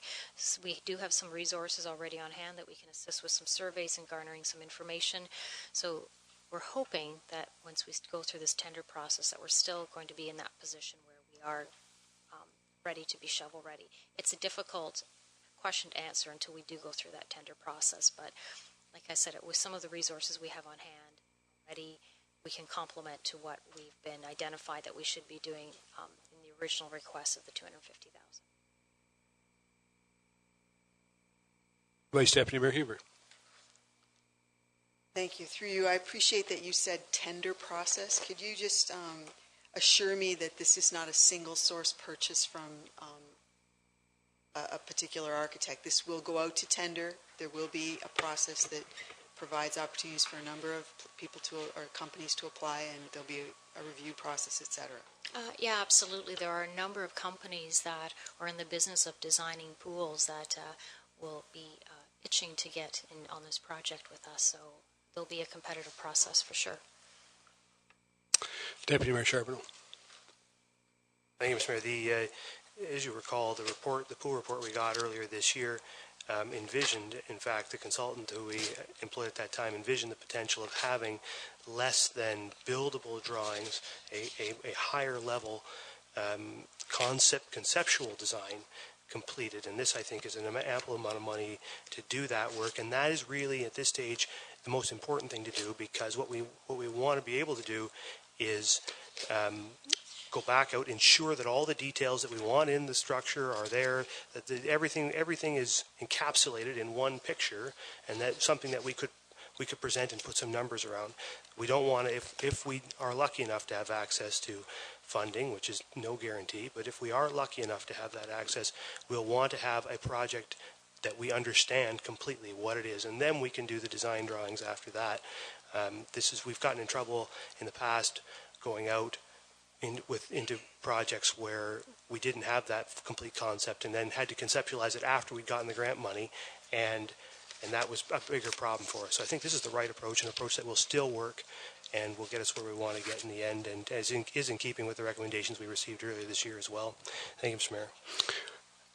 Vice Deputy Mayor Huber. Just as a further comment, I'm inclined to vote against this because, but I will be supporting it because I think it's valuable to move one more step along the road. I would challenge everybody around the table, though, to keep asking people what they're willing to support, because in the event that there's no grant funds available to us, we'll have to make a decision. So preparing some drawings, in my mind, is not agreeing to 10, 12, 14, $18 million worth of taxpayer-funded activity. So, because we've heard somebody already say, "Well, that's a nice-to-have thing." Bottom line is, a pool could be simply a pool to teach kids to swim, bare bones. You start adding bells and whistles, the price tag goes up. So in the event that, as I expect, we will have a discussion once these drawings are available, and there's potential grant money there. If that doesn't come through, we're going to have to make a decision. So I would challenge you to keep asking people what they're willing to support. Thank you. I just add to that too. As you remember the recommendation from council, how there was a significant fundraising campaign as part of this. That was council's decision. It was to be a partial federal, a portion debt finance, and so in my mind, to be shovel ready, you need that money, because I can assure you, you will never raise that money. There's a good example here at the Plex. You will never raise that money after you build that thing. And I think we have to keep that. That was the direction we got from council. A significant portion of that will tell you two things. It will tell you how much support there is in the community for a $12 million pool, or whatever. Councillor Minaj. I think you just opened somebody's box talking up like that, Mr. Mayor. The truth is, and we know it, that fundraising at best in 2015 and this 2016 in our current time is not a good prospect. It's not something that we can expect a fundraising group to come up with significant dollars. I don't know what you're thinking. Like, I don't know whether you're thinking 1%, 10%, or higher. So my question, though, is back to the drawings, and I'd like to hear a summary of these drawings. So the Vice Deputy Mayor has talked quite well, and so have you, about what constitutes a new pool, a new grandiose new pool, and accessory buildings, bare bones basic one. So when we ask for drawings, which one are we getting, or are we getting 2 or 3 different variations? Mr. Mayor, if I recall the report of the consultant from last year correctly, he was suggesting that the facility be downscaled somewhat from what the community expectation was previously. And part of what we're trying to do here that the Deputy Mayor expressed so well is define the scope and people's expectations and define a cost ahead of the opportunity for a potential grant, so that we're not trying to do that at the same time as we're trying to scramble to get a complete submission into the higher levels of government. So confirming scope of the work and the cost of the project and exactly what would be included and would be part of the task for the first phase of this work. Councillor Madison. Thank you, Mr. Mayor. Part of the Recreation Active Transportation Committee is a review of needs and wants of the community, and we're just in the final phases of our tenders going out, and we'll be looking at possible consultants to come in. And one of the things that they're going to do is an extensive questioning of the town for their wants and needs as well. So I'm wondering if I know the pool is a very important thing, but there might be some alternatives that come in. Do we use this as a placeholder, or do we hold off to see what the rec master plan consultants tell us, how we go forward with that? Because as I said, there may be a couple of alternatives that pop up that might be cheaper, more usable.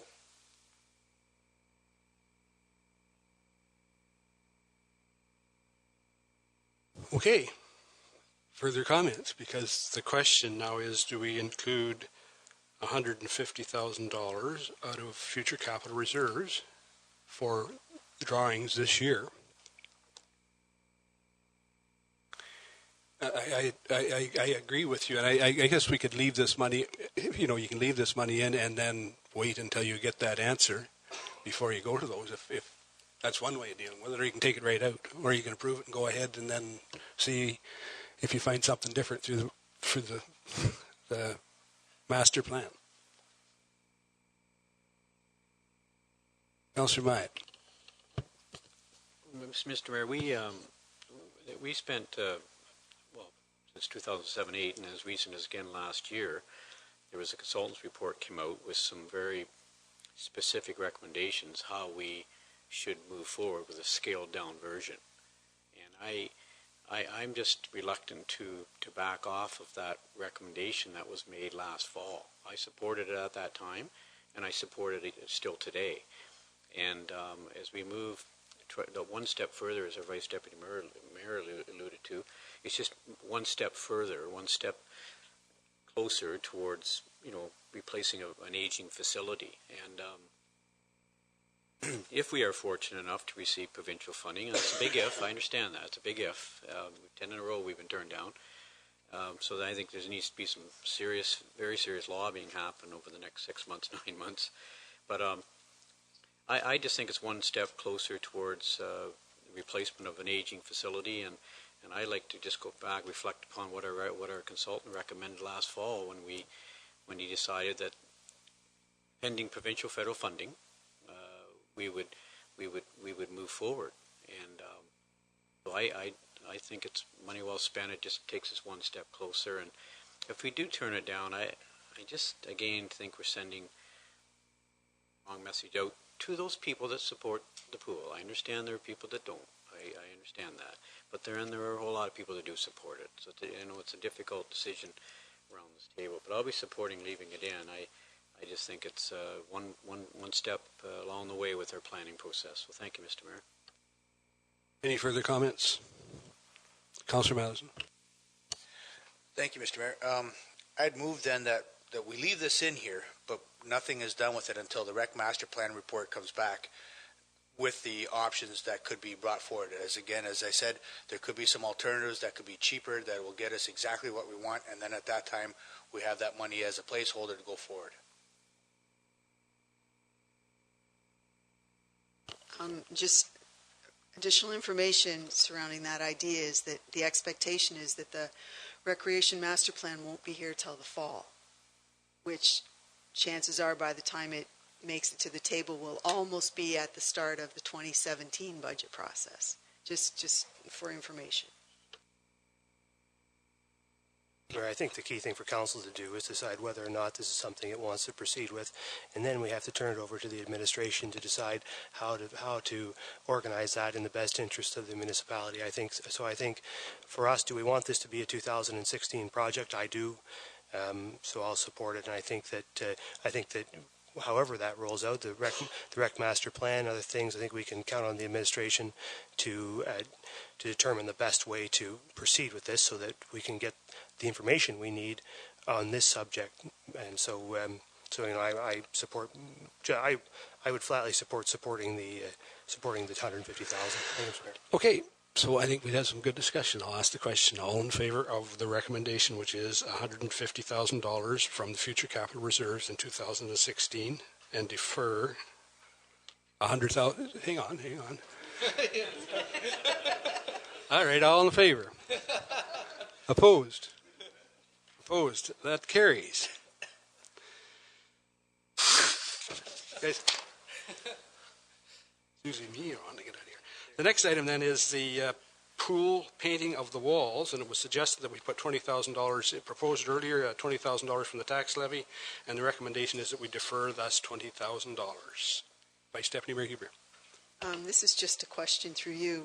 The indication was that the tenders that came in when we had this out there, that they came in over budget. How much over budget? I'm just, it's, if we thought this was worthwhile doing, was it a whole lot over budget? And, It was $20,000 over budget. So yes, a whole lot more. Okay. It's not that, just that we've shown this as a deferral doesn't mean that it isn't any less important. It's just the emphasis needs to be on where we're going with pool, and therefore staff is willing to put this on hold until we have some clearer direction. Go ahead, Dan. so this would be an example where the fact that we had dollars allocated in 2015 that were not spent, that money is not sitting there waiting for something to happen. It's gone to a different place already. So it's not available for any use with the pool. It would be sitting in the reserve, I'm assuming, Sue? Yeah, it'll be sitting in the prior year capital reserve, waiting to be spent. Any further questions? All in favor? Opposed, if any, that's carried. The next item is what was proposed, $7,000 tax levy money to repair the Port Elgin Chamber off roof repairs, and it's suggested that we defer this as per the 5-year capital plan. Any questions on it? All in favor? Opposed, if any, that's carried. So we got the end of the list. So now, here we go. So what would you, have you got an idea how much we've cut out of there? Just hang on a second.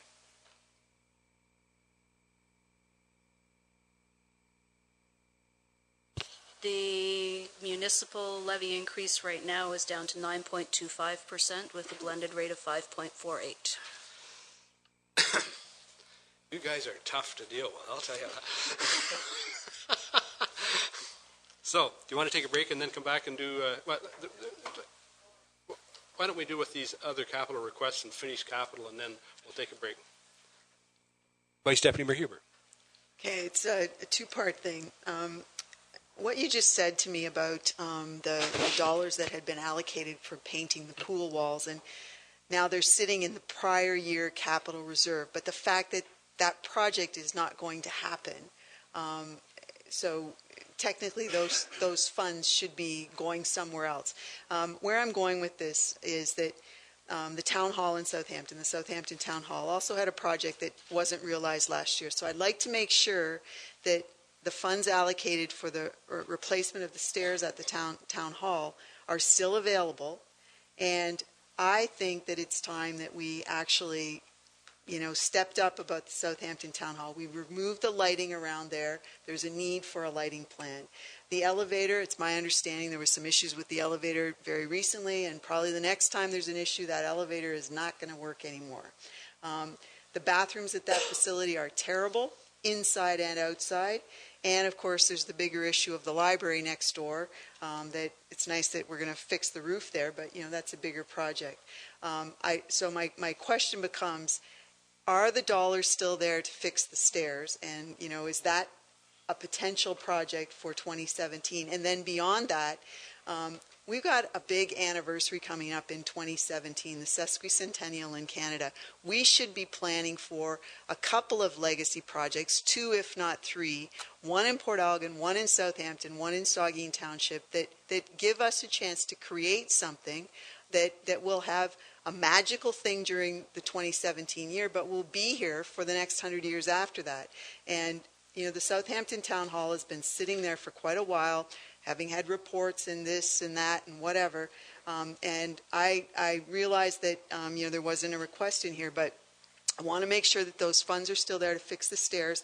And I think we need to move forward with some planning that puts the wheels in motion for something to happen there within the next year or so that creates a better situation for bathroom facilities, specifically an elevator and lighting outside that building.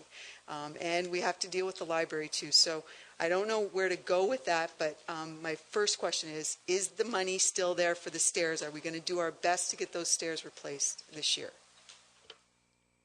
If you're talking about the $50,000 that was part of the 2015 capital budget, yes, it will still be there.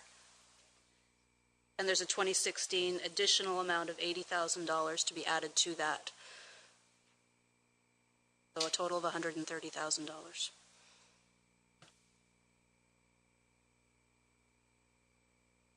Deputy Mayor Charbonneau. Mr. Mayor, I have a number of additional reductions to the capital budget to suggest. Is now the time to go through those? Absolutely, it is. If there are requests, absolutely. Or would you like to take the break before we do that? All right, let's take 5 minutes. Start again. We'll give you 5 minutes, and we'll move to 5.2 other capital projects and where we. Okay.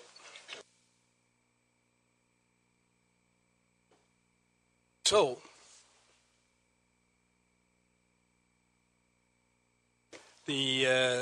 We're at the point now, as you recall, I don't know, you can maybe give us an idea of what we're at on the levy?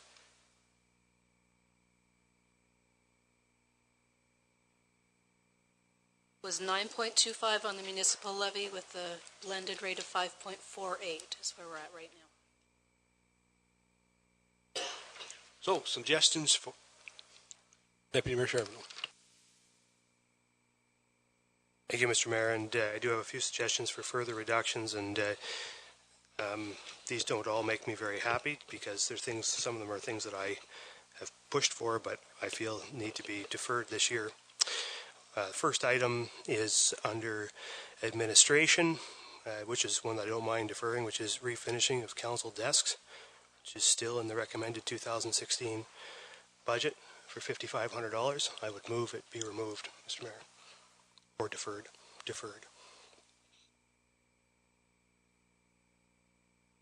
Grace? Discussion. All in favor? Opposed to defended. That's carried. So there's another 5,000. So we're 2.9.24. My next item, Mr. Mayor, is a little bit bigger. It's not. Somebody tell me if I'm straying out of capital here. I have these all mixed up. I'm pretty sure this is in the capital budget, which is the Highway 21 corridor study, which is an engineering. I think it's under engineering. this is a project which I think is an important project. I've had it explained to me. I understand it, and I understand why it's needed. But I think we are making progress on connecting Link this year, hopefully, and at least have the potential to. And so I think that we can do without it for 2016, and that's for $40,000. I would move that item be deferred.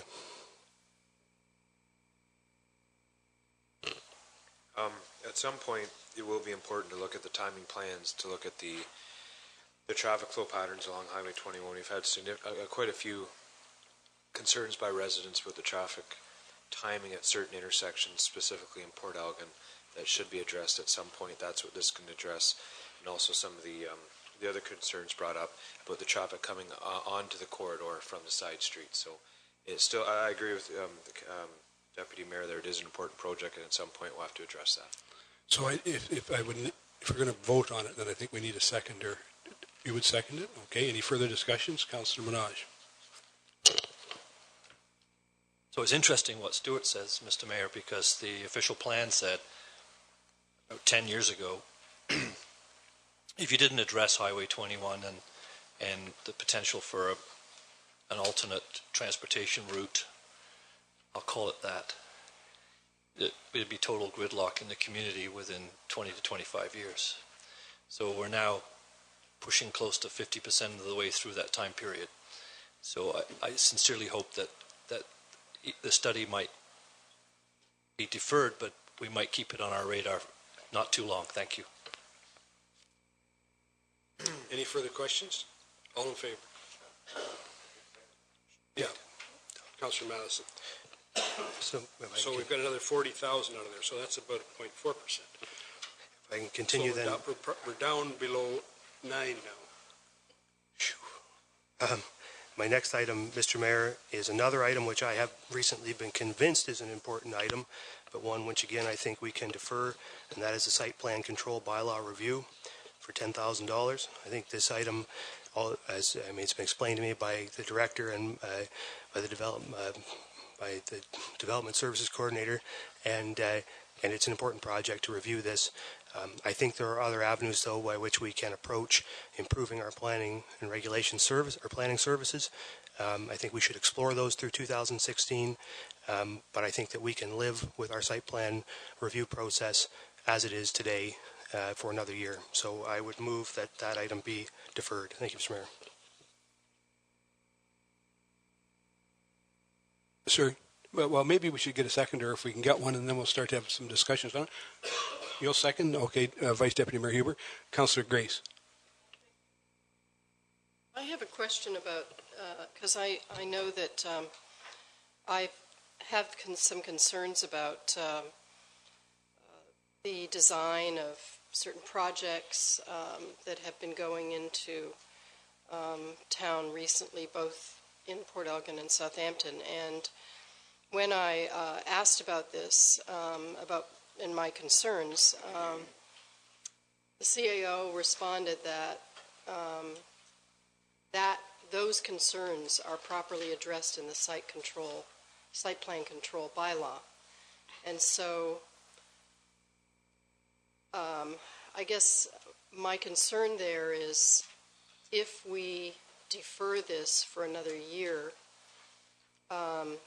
will that just delay our ability to have more control over what these new projects look like? Because I'm really concerned about trying to make sure that new development that's coming in, while I welcome new development, that it supports the character of our towns.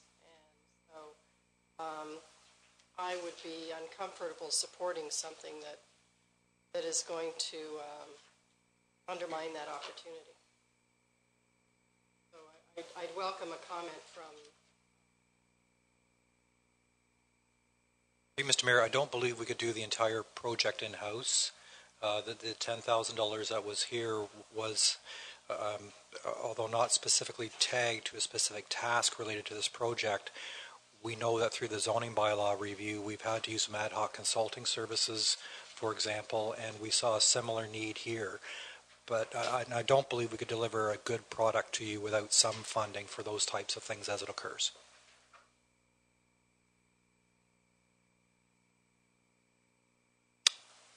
Any further comments? Go ahead, Luke. Maybe I just make a comment to what Councillor Gray said. I think the overall drive of what we're doing here is or what the intent was to streamline the site plan process in order to improve what can be a very long timeline to get them approved all the way up through council. So I think that was certainly what the discussion that I heard was about.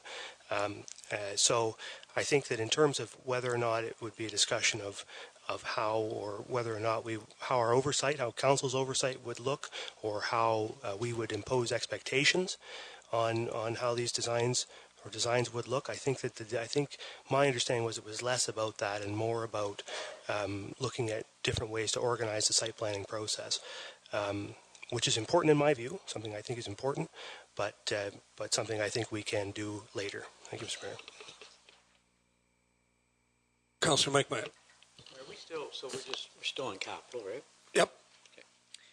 Okay. I'm really reluctant to open up this can of worms today. But we've got a motion on the floor, Mike, before we... Sorry. Okay. So the motion is that we remove the $10,000 for the site plan control review and update. All in... Oop, that's carried. Another 10,000. I just have one more. You're on a roll, so keep going. I only have one more. If I can just finish it, then I'll yield the floor, Mr. Mayor. The last one I have is remote connectivity. That item is, if you look, it's not in today's document, but it's in the previous capital budget documents, which I don't have it. There it is, remote connectivity. I have it here. You'll see it broken up into a series of different projects to establish remote connectivity to various facilities back to this facility.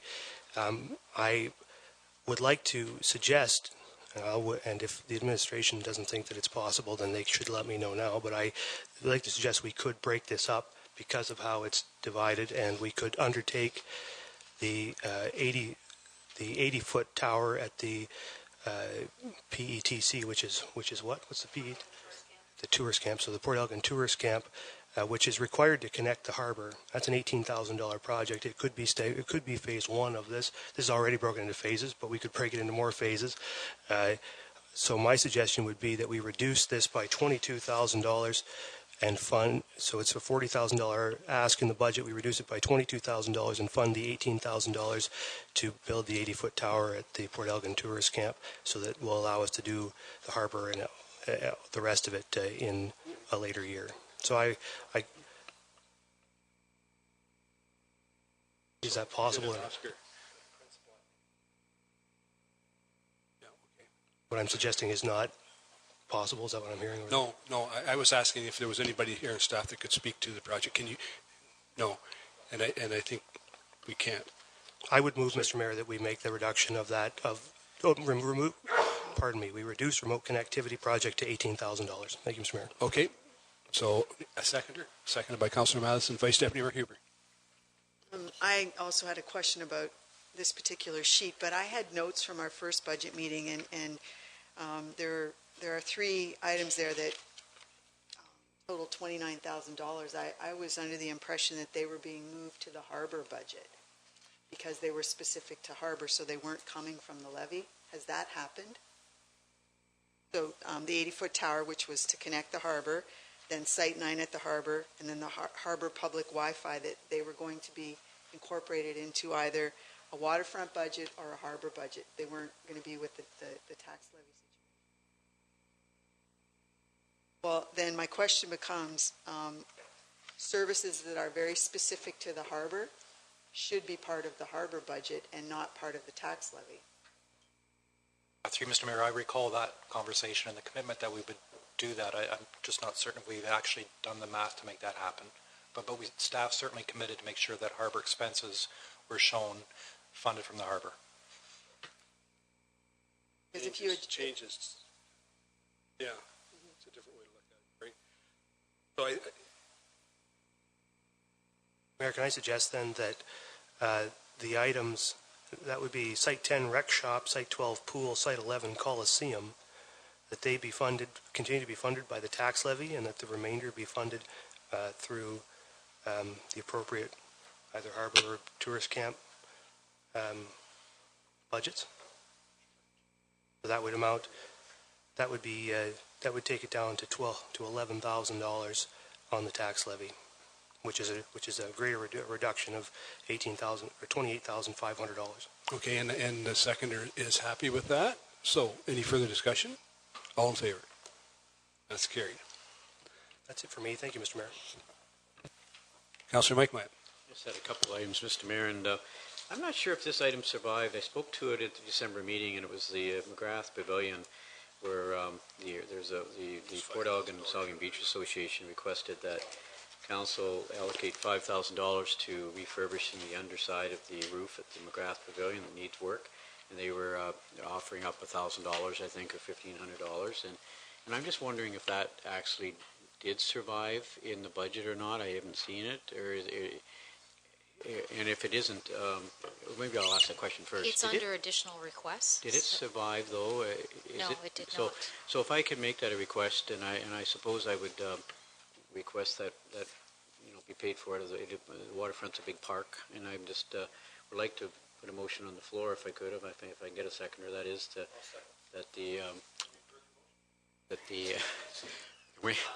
that's okay. Well, I'm a little slow getting it out. So, you're trying to get me to speed up. So it'd be $5,000 to refurbish our allocation to refurbish the McGrath Pavilion, with the $5,000 be taken allocated from Parks Reserve. 5,000 from the Parks Reserve. Okay, so we have a second. We have the ever-ready seconder here.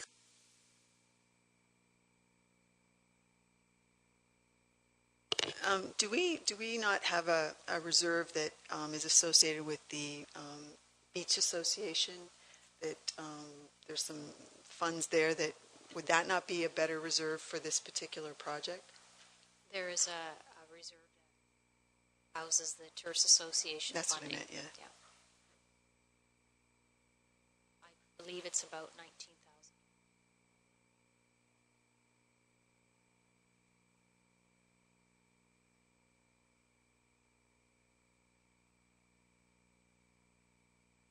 Mr. Mayor, if that fund's at that amount, and our Director of Community Services, Jane, you feel that's a suitable place to take it from? In line with that, Neil, if you would second or support that? I don't know.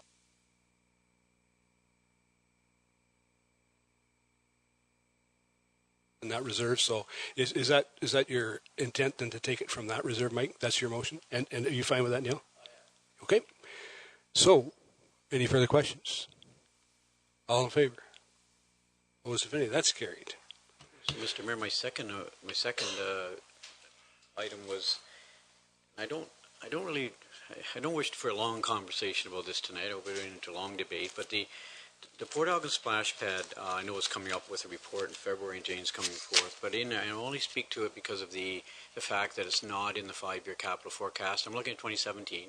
I'm not looking at cost of the tax levy this year. That's not my intent here at this point tonight. But would council, is there any support around the table for the Port Elgin splash pad, where there's been a lot of conversation about it at least showing up in our 5-year capital forecast in 2017?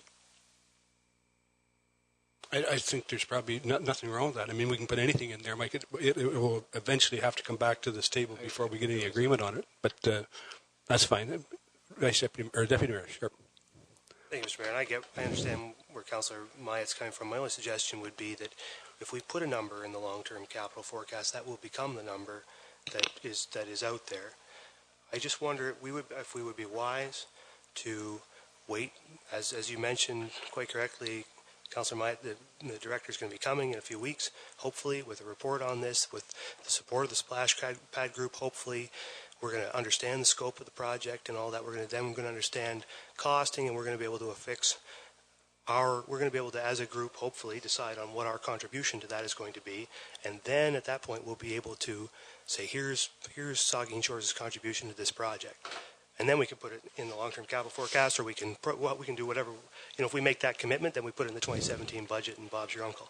I just think that it would be wiser of us not to make that pronunciation today when we can make it in a few weeks and be much more accurate about where we're at on it. I suspect that was your intent, Mike. Yeah, okay. That's fine. Okay. Any further ones? I have Councillor Minaj.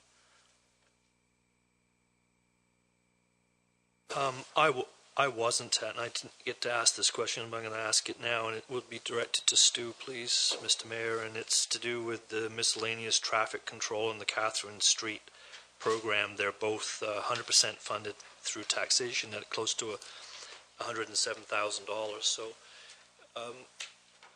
what exactly are we trying to accomplish at Catherine Street that couldn't wait? We've put in a new four-way. We've rehabilitated the roads. We've done the sidewalks. I'm thinking that we could at least wait. I think you're talking about Emma Street there, right? It's the crosswalk to change it over to an IPS, so it's the Ralph shop at their crosswalk. So that's the Catherine Street number. Is the miscellaneous traffic control, the 62,000, is that part of that whole project? No, it's upgrades and replacement parts and spare components for the rest of the traffic infrastructure throughout Saugeen Shores. You have 40,000 under spare components lower down on the budget sheet. So it would be just general upgrades. I'm sorry, I'm just looking for my sheet here, but I'm pretty sure then it was for at the previous meeting.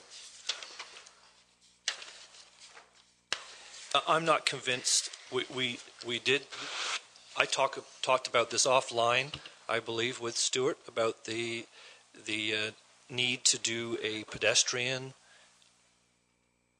study. Where are the people coming from that would cross the crosswalk at Catherine Street to access Port Elgin Saugeen Central School?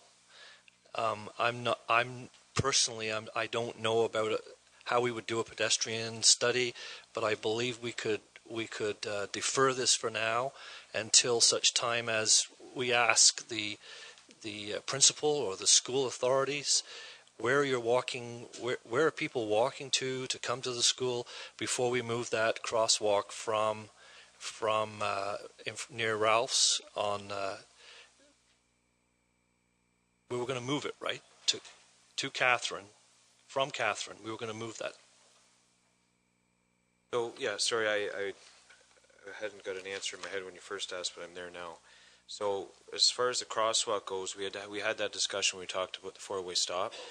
We hadn't decided whether we could move it or not yet. That was going to be part of this planning process, similar to what we did at Lansdowne.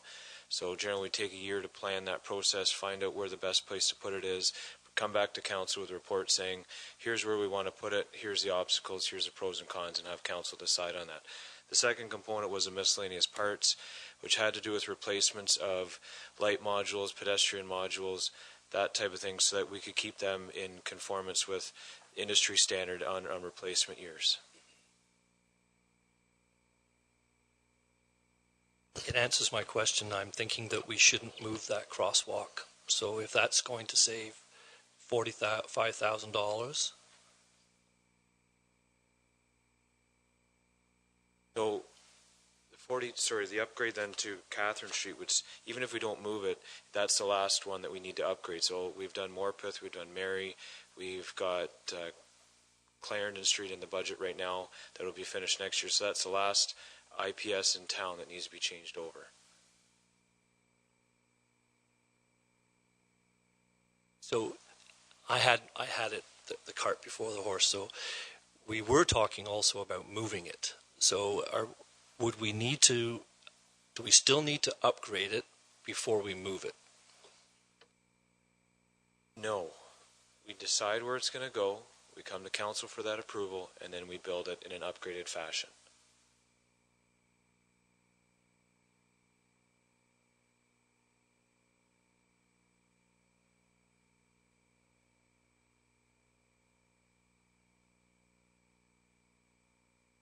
Okay, my question is just another clerical one. There was a reference in the original capital budget submissions we received. It had to do with replacement of exterior lighting at the tourist camps. It was LED lights. Again, it was an item attributed to reserves, and the words tourist camp weren't in there. Has that been now attached directly to the tourist camp budget? Or is this another item that potentially, if the shift happens, it represents $35,000? So it was page 75 of 171 of our original package? It is attributed to the tourist camp reserve. Thank you.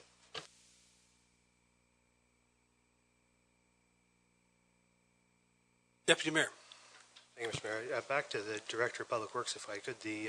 On that same sheet we were just looking at, and I'm going to go back slightly on something I said at our last budget meeting, but you've got, could you just describe how much UPS backup you're talking about doing as part of miscellaneous traffic control? From memory, I think there's 2 units to be installed. What kind of cost is connected to that? It was 6 a piece, but I could get a better number for you. UPS backup, just so I'm on the right page, is the system that allows the lights to operate in a power outage as if they were on, or as if they were to operate in a power outage. Correct. They generally have a length of time where they operate at full cycle, and then they have another length of time where they operate at flash under lower power.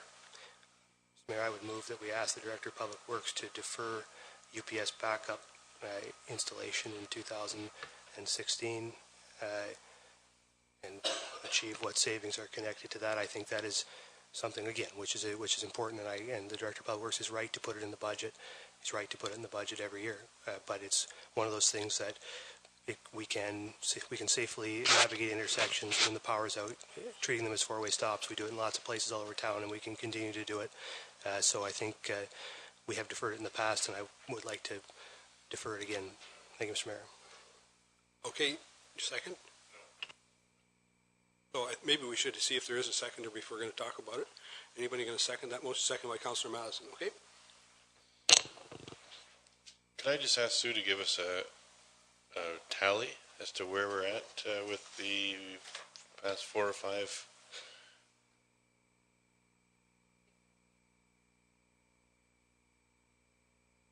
Not even close to what? 8.49 on our municipal levy. 8.49.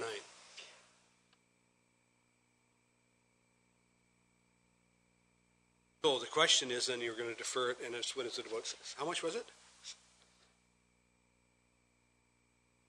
6,000 each. So I really need to verify those numbers. I don't have them in front of me. So well, I think the intent. Do you want?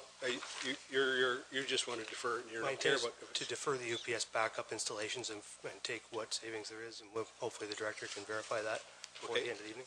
And it's been seconded by Councillor Madison. Any further discussion? Vice Deputy Mayor Huber. I'm just curious to know, the police chief is here. This sort of thing to me seems to be an upgrade or an opportunity to improve safety. And, you know, if we just keep pushing it out, like, are we missing an opportunity here? I guess maybe is it possible to direct the question back further? Just to get a comment from you about intersections and what this would help with?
I mean, I recognize their importance, and I certainly agree with everything that's been said. If we want to fund them, I mean, I'm willing to support funding them through the emergency reserve if the chief suggests that that's appropriate.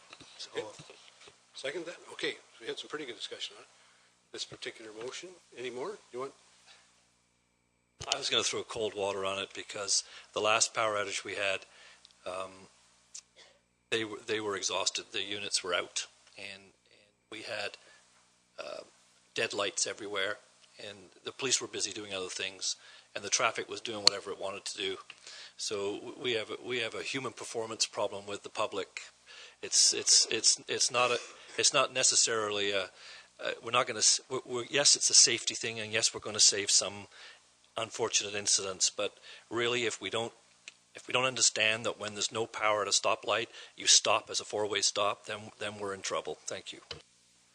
Okay, so the motion is that we, instead of taking them from the levy, that we fund them from the emergency fund reserve, I guess it's called. Ready for the question? All in favor?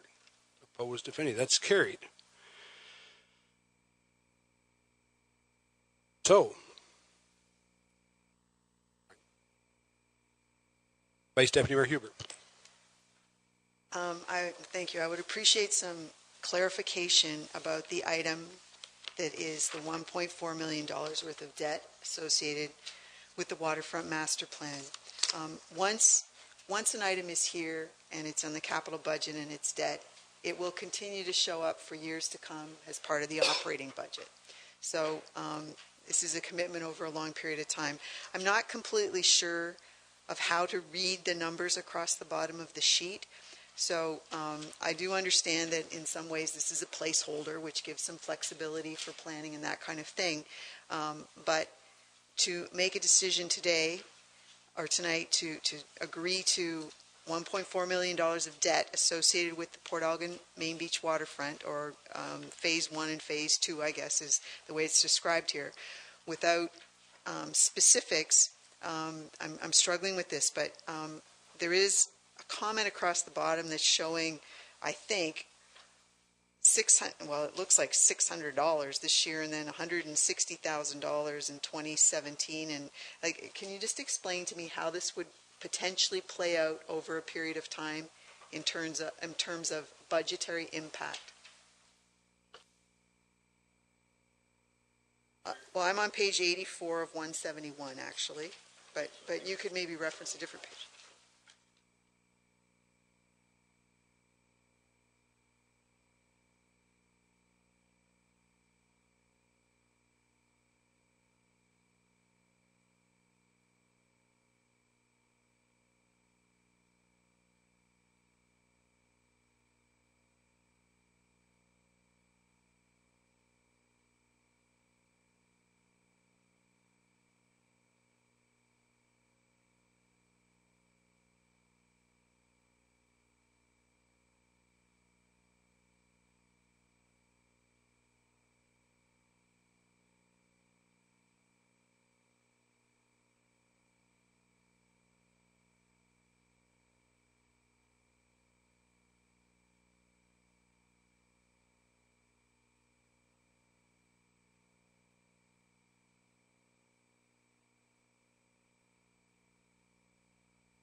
Thank you, Mr. Mayor. While the treasurer looks that up, make my comments.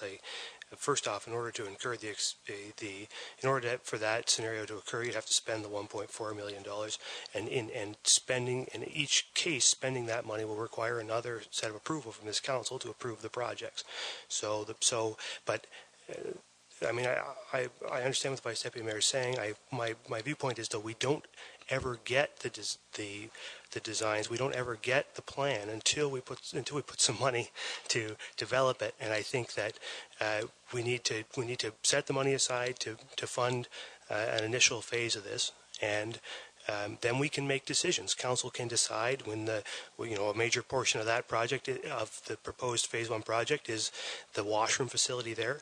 We can design it with this money, then we can build it with this money, and council can decide when the design is done and we know the cost, whether or not it feels that cost is a justifiable cost and something we would like to pay for through these debentures over these years. But I think it's important for us to move forward on this project. This is a good way for us to move forward with this project, and keep this in context, right? We're talking about a major investment in Port Elgin's main beach, one of our signature beaches, one of our most important tourism assets, one thing we haven't invested very much in over the last number of years, and the cost is very similar to what we spent on the Dr. Earl Medical Center, very similar to what we spent on the Port Elgin Library, and very similar to what we're spending on Bruce Street. These were all site-specific projects affecting a very small, particularly Bruce Street, really just affects a very small part of the municipality, and that's the kind of scope and scale we're talking about here. And we can make a major improvement to one of our 2 or 3 signature tourism assets in the municipality, and tourism is one of our top 3 industries in the municipality, and we need to invest there because we're the owners. And if we invest there, we're going to draw other investment in the private sector there. I'm quite certain of that. So let's put the money in the budget. It'll enable us to borrow it, but we don't have to spend it all. We can spend some portion of it, and we still have control going forward over how much this is going to cost us down the road. It doesn't have to cost us the whole $160,000 a year in operating, because we don't have to spend it all, and I don't think we will. I think we'll see when we get further into Phase 1 that some of these Phase 1 projects can be done for less than what was in the waterfront report. So I support this obviously strongly, and I'd ask council to help to get this off the ground and support the potential borrowing. Thank you, Mr. Mayor. I don't disagree with what the Deputy Mayor is saying. It's simply very important that we understand what we're doing here, because, $1.4 million of debt this year. Somebody mentioned earlier about a project, leapfrogging over other things to make it onto the list. Well, this is leapfrogging over other items which have been in the works for a lot of years. So, having said that, it also is probably a given that next year there's going to be another $1.4 million project that captures our attention. It might be a water tower in Port Elgin. The following year it's just, you can't keep adding to the list without really understanding what you're adding. And so I don't disagree that there's an impact here that can be had. I'm just very, very concerned that we're just putting it here with absolutely no discussion about other potential revenue sources to mitigate the $1.4 million. And I'll throw it out there. I would be in favor of us talking about paid parking at the Port Elgin Beach. If this is for improvements to the parking lot at the Port Elgin Beach, let parking revenues pay for part of those improvements. That just makes sense to me. But we're not having those discussions yet. So I took what the Deputy Mayor said has, being that as things come up, they'll be back at the table for discussion, and my hope would be at those times that we consider revenue sources that match the particular activity and take advantage of streams that might be available at the time, because I really don't think that there's an appetite in the community for this much debt for this kind of project at this time. Okay, so I think go ahead. I'd like to speak to that comment, and I very much support our Deputy Mayor. This placeholder, I'm on the waterfront committee with Councillor Minaj, and there no doubt will be in the next 1 or 2 or 3 months a recommendation come forth for the first project that they like to see move forward with, and could very well be retrofitting of the washroom at the bottom of Green Street, and could very well be a $75,000 expenditure to get all the drawings done, and ask for a budget allocation out of the 1.4 in 2017. We may spend $50,000 to $75,000 for some drawings as our first request out of that pool of money, And the washroom in the following year may be 200, 250. That may be all we do this year, next year. But I think the message has to go to the community. And then we talk to different people in their walks of life. I happen to talk to people who like to see the washroom retrofitted at the bottom of Green Street. And I hear that a lot from people. Maybe there's others that don't want to spend those kinds of dollars, obviously. But that 1.4 million may never be spent over the next 5 years. We may only get to $200,000, $300,000, $500,000 over the next 5 years. It's a placeholder that we get the washroom done first, then we move on to the entranceway, then we get into the parking lot maybe in year 2, 3, then we get into the promenade year 4, 5. It's sending a message out that phase 1 and 2, we're going to work towards that over the next 1, 2, 3, 4, 5 years. I don't see $160,000, $180,000 debenture payment in 2016 for sure. I certainly am not convinced it's going to be 2017. I just think we need to leave it there and move forward with some improvements at one of our most precious commodities from a tourism standpoint to invest in our Port Elgin waterfront. So I will be absolutely supporting the motion. Yeah, go ahead, Councillor Grace. Thank you, Mr. Mayor. Could I just get a clarification from the Treasurer about the length of the repayment? Yeah, that's what my notes said. Yeah, it is 10. Thank you.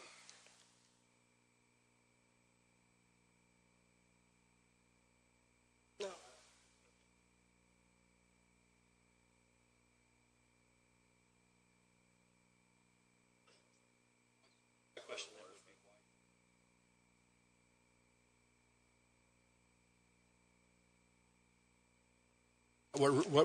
How we're going to do it? What we're talking about now is are we willing to include this in the budget, the 1.4 million? It's a signal. I agree with you. Sorry, go ahead. Well, Mr. Mayor, we keep using the words assets to the community, and this is an asset, and the asset doesn't disappear and has to be replaced in 10 years. If we know that that's not true, so we don't have to have a higher rate of payment return in 10 years if we can get a lower one in 20 and do more work.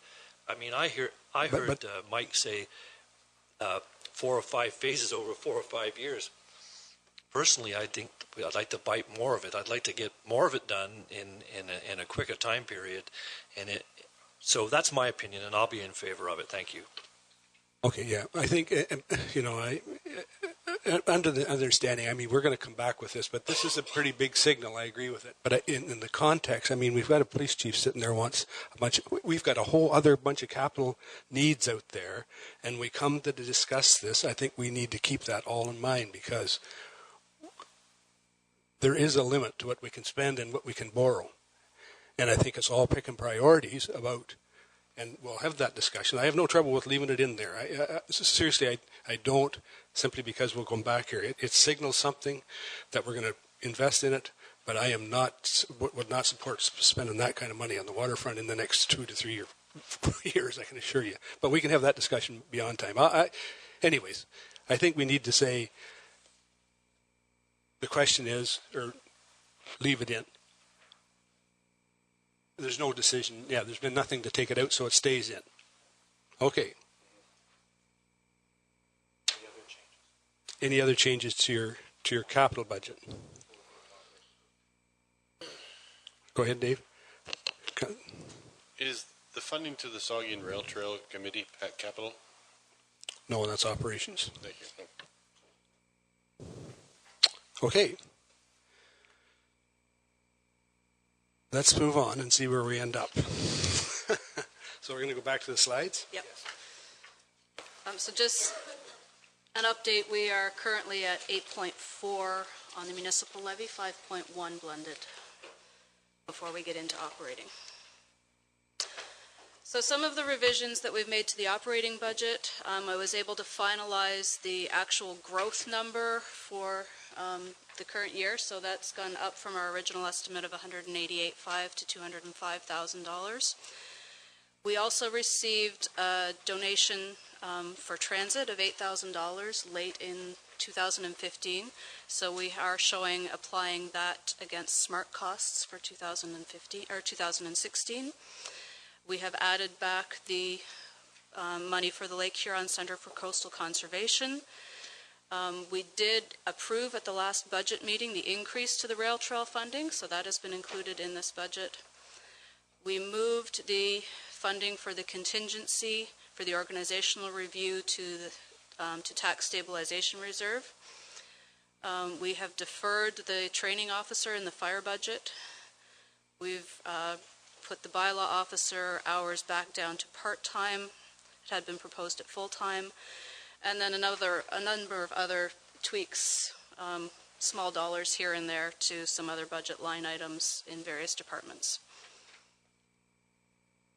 Just a reminder of some of the things that we can't control in the operating budget, and those are the reduction to our OMPF funding of $206,000, other increases which include increases to the police budget and various other non-discretionary increases of $152,000. This number has obviously changed now. There increase in our tax-funded capital. We'll have to figure out what that new number is. And then what we're going to talk about tonight are the proposed service level increases, which total at this point $470,800.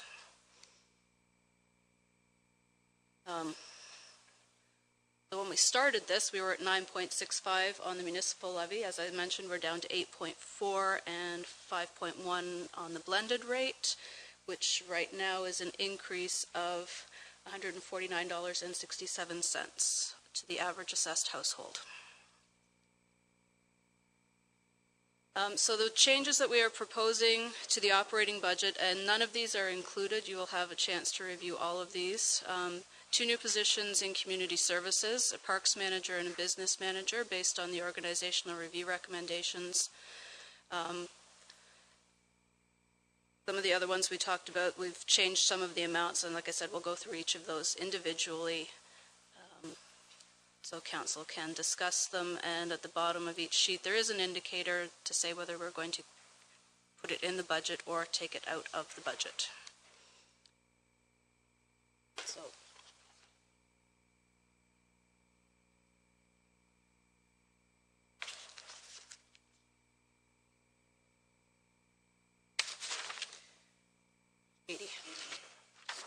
page 80, we're starting at the sheets start on page 80.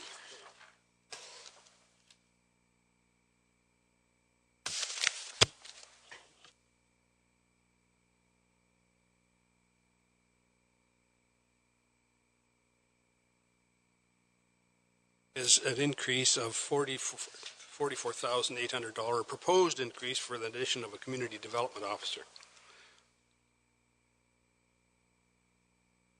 Yes, I suspect that's, what's the annualized cost of that? That's probably half a year, right? So it's another 0.5% next year. Another $44,000 next year. Yes, Mr. Mayor, this is exactly a 6-month cost, presuming we would have the individual here for July 1st. And speaking to it briefly, we have canvassed this before. This is something that the organizational review consultant and our economic development advisory committee have recommended, have attached. And for each of the proposed staff additions that you'll see in your package, what you have for you, and there are 4 that we'll ask you to deal with tonight, the page that follows the budget detail sheet is what was recommended by the organizational review consultant. And in this particular case, you'll see there were 2 positions proposed. The alternative that staff are bringing forward is what's shown on the sheet that follows that. And in this particular case, we're showing 1 additional new position to be considered. And this particular one has the supporting material that was provided to you previously attached as well for supplementary information. Well, I guess this is the way we'll deal with this is we'll ask if you support this or not. If there's any, is that the way you want to deal? Through Mr. Mayor, as I understand it, these numbers are built in, so any motion to delete or defer will result in a reduction. Okay. Councillor Mike Matt. I had a quick question to you, Mr. Mayor, to Larry. Larry, when you talk about marketing as part of the portfolio, how far-reaching is that from the marketing? Would that get into things like our harbor and tourist camps and marketing community-wide, or what's the meaning of marketing? Through you, Mr. Mayor, yes, this is a corporate function. This is a corporate serving position that will have a variety of tasks that will encompass all the different departments, which is why essentially it would report to the CAO's office.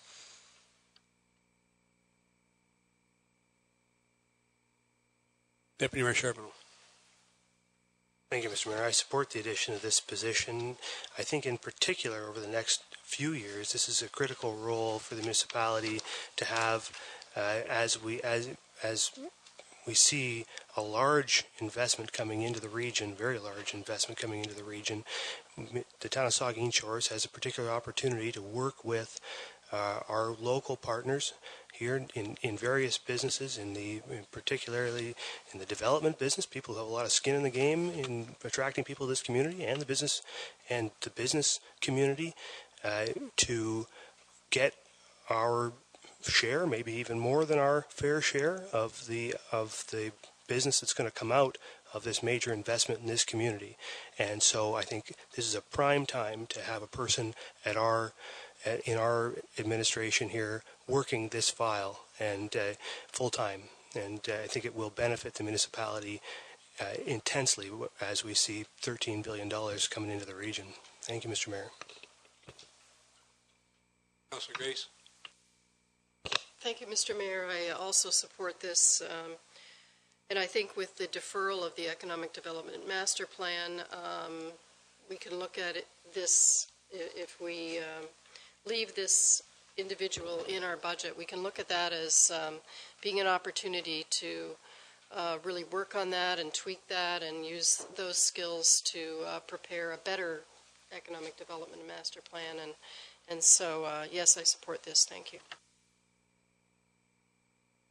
So it stays, I guess, so it doesn't really matter, but I don't support it. I think this is something we could easily defer. I think there's one of these things, economic development, is one of the most difficult things, is how do you measure success?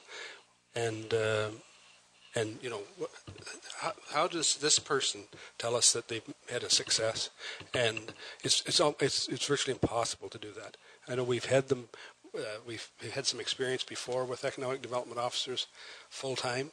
Not to say that they hadn't. And my honest opinion of it was, I think there's better ways of doing it.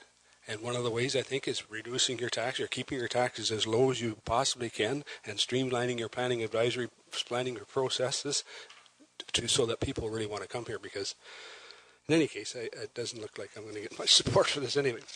So, it stays. Unless nobody's going to say to take it out.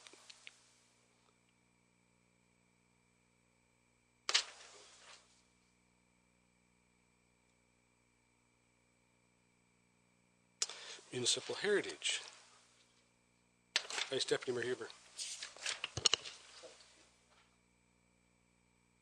Is there the potential to make a position like this a contract position so that there's the potential to review, to see if there are some gains realized? Through Mr. Mayor, absolutely it could be recruited in a contract capacity. I think your pool of candidates might be reduced if it were, for example, advertised on a 2 or 3 year contract as opposed to a full-time position. But yes, it could be filled on a contract basis. The cost would be virtually the same. Or alternatively, also, if it was a 1 or 2 year contract, you might get a very enthusiastic person who's just gearing up and getting good experience and just coming straight out of school and is fresh. So I'm just curious if that would be a possibility, because you know, we've got a few new things here in the mix, and you went by so fast. Sorry, I didn't get my hand up fast enough for that. I'm sorry about that. If you want to go back to it. So could I move that this be a 1 year contract with the potential for review at the end of 1 year? Through Mr. Mayor, what Council's doing at the moment is approving a funding envelope and a budget. And what staff intend to do, particularly with the 4 positions that are proposed, is prepare a separate report for you for next Monday evening that deals with staff complement. So that's the Council's secondary role, is to approve the staff complement. So as I said, the funding would be virtually the same no matter how it's filled. So I believe that conversation could be had as part of the second report that staff would do if the funding is supported. But once it's in there, it's in there. That's the point, is that it's just in there for a period of time before it gets questioned. What you're doing is approving the budget for the 2016 year. That includes a funding envelope of dollars for a purpose. Councillor Minaj. So, Mr. Mayor, there are a number of positions, new positions, that the org review suggested we should contemplate, and you just spoke to one. There's one here, and there's one there, and there's one here. This is a package of staff changes that the organizational review said we needed to consider. So, are we really looking at them piecemeal, one person at a time, and deciding tonight through discussion, or are we looking at the whole package from the organizational review and saying we should take on this whole package and vote on the whole package of staff changes? Mr. Mayor, 8 new positions were recommended by the consultant in the very short term. The consensus after some deliberation on the part of senior staff is we would advocate for the 4 that are in front of you this evening, thinking that would be a significant movement in that direction if they were all to succeed. And I would just also add for the record, in terms of overall complement numbers, what you'll see on Monday night, depending on how all these positions are funded, is I would also remind you, you are reducing by 2 full-time staff positions in 2016 with the transfer of the Business Enterprise Center. So your net complement change, if all were approved, would be +4 minus 2 equals 2 additional in 2016. So that's my point. So what is the net taxation change based on all of these? Because I'd like to just say I'm in support of all 4 that the department heads have decided is the best way to go. So if we can have that collective discussion now and move past those 4 positions, we're either going to have 4, 3, 2, 1, or 0, and you could start at 4, all in favor, and if there's enough votes for all in favor, then we could that conversation's over. Again, I think we'll go down through the agenda as it's prepared and deal with them individually. There's different reasons for different positions. After listening to you, I agree with you 100%. It's really difficult knowing some other economic development officers' positions around the province. Really tough to measure that position, and it can be very difficult. I think, and I wanted to comment on our Vice Deputy Mayor comment she made too, but one of the things that did sell me on it was the marketing component, the communications, dedicated in-house support for business attraction development. But you're absolutely right, Mr. Mayor. It's tough to measure the success of a position of that nature. So, but I wanted to comment on our Deputy Mayor, Vice Deputy Mayor made a comment about the 1-year contract, 2-year contract. I don't necessarily agree with the 1 year. I think you're just getting on a roll, and then you maybe have to stop. So I can see a 2-year contract. But the one thing about setting up, establishing a position of this nature with full-time with benefits, there's some permanency to that, and we don't know after a year and a half, 2 years, how this position's going to unfold.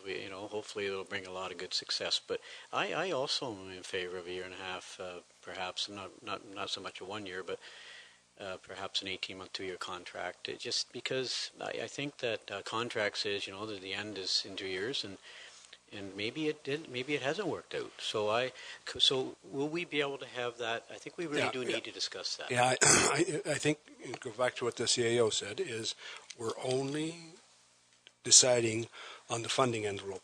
We're not discussing the terms or conditions of the employment or the terms or how long it is. If this just means we're going to put $44,000 in the 2016 budget for an economic development officer, we will have an opportunity to further refine that if this budget gets passed.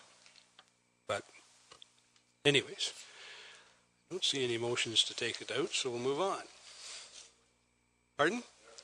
Well, normally the chair shouldn't.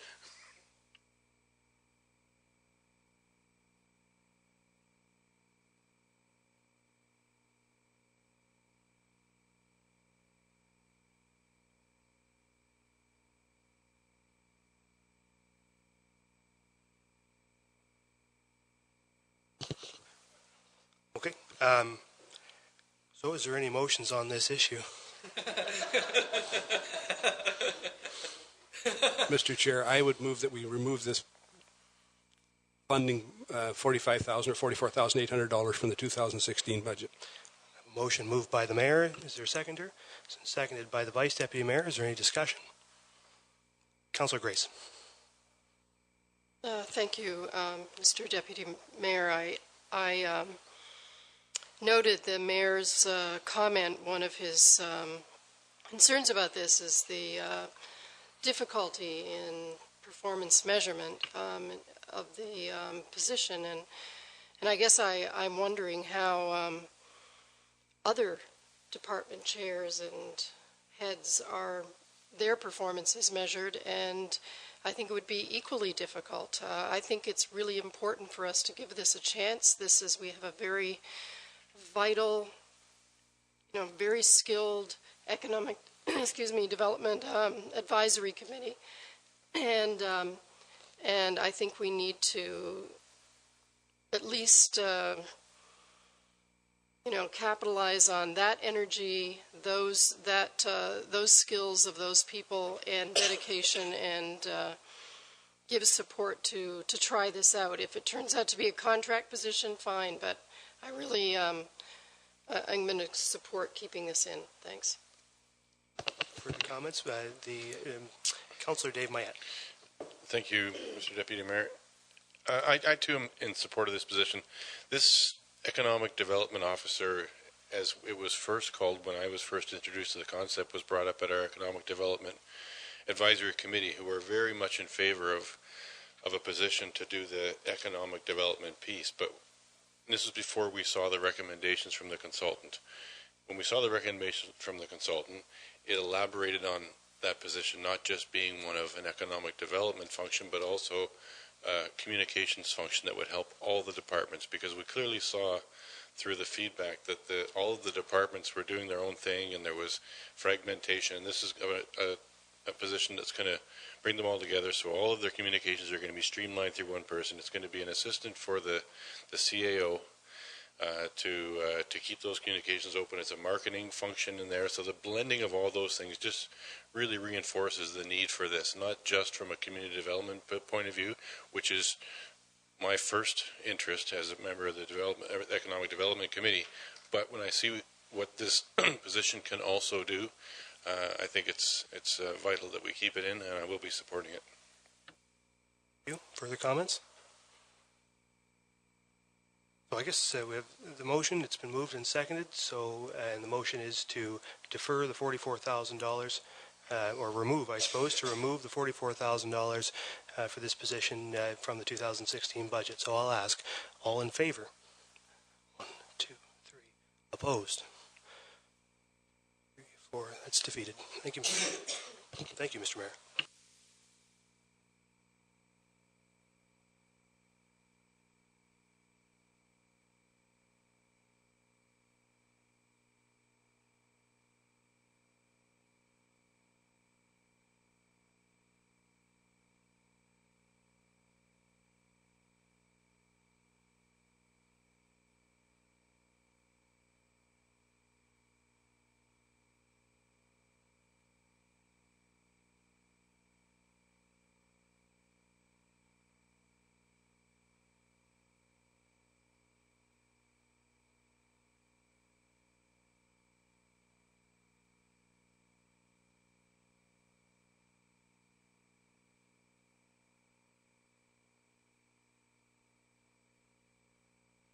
The next item is the Chamber $15,000 tax levy grant for the trolley.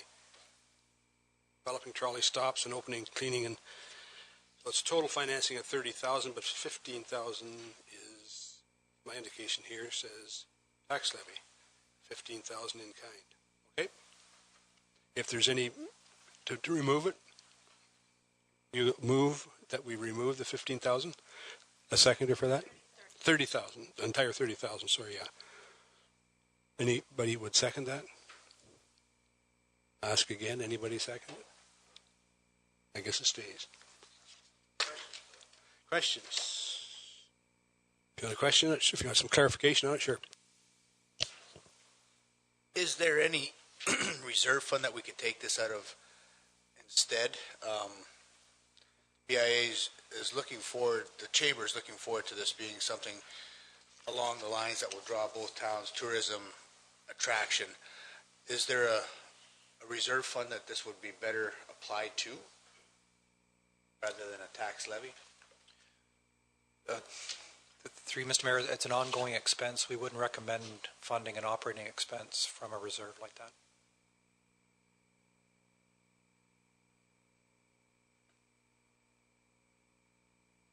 Can I just ask for clarification? When we see in a document BIA, the implied thing that's the Port Elgin BIA. When it's it's SBIA for Southampton. Is that, or is this a joint BIA submission?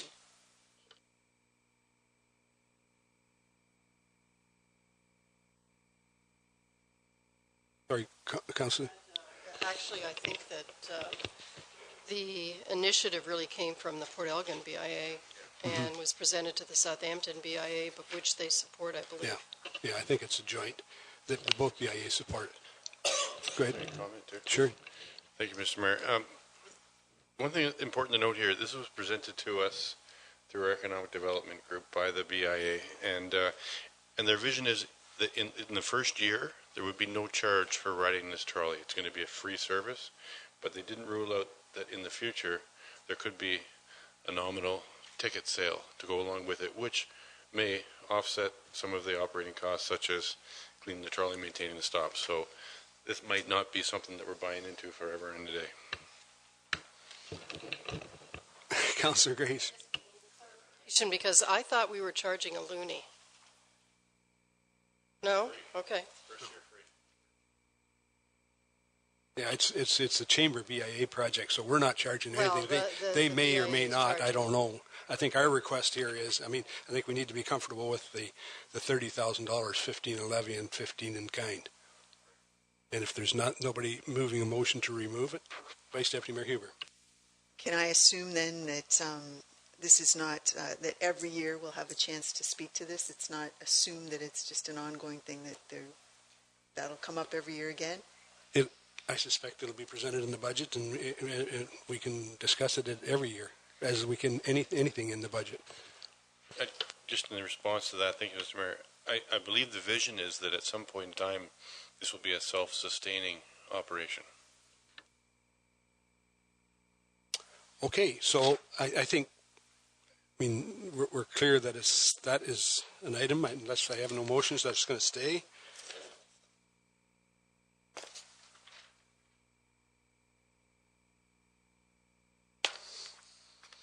The next item is a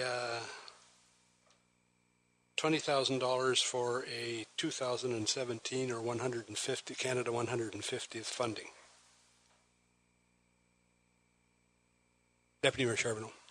Thank you, Mr. Mayor. This is a limited time investment from the operating budget. 1 or 2 years. I would suggest that this should be funded from the tax stabilization reserve. Seconded by Councillor Matheson. Any further discussion? Can we have a number on the total that's in the tax stabilization reserve?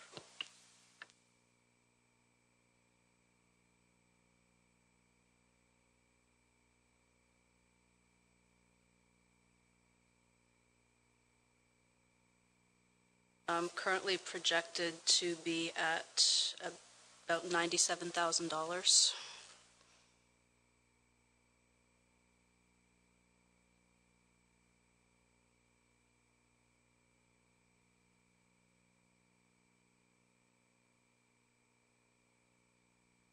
Then the Deputy Mayor suggested that we take it out of the tax stabilization reserve, which so would be $20,000. It would end up at $77,000.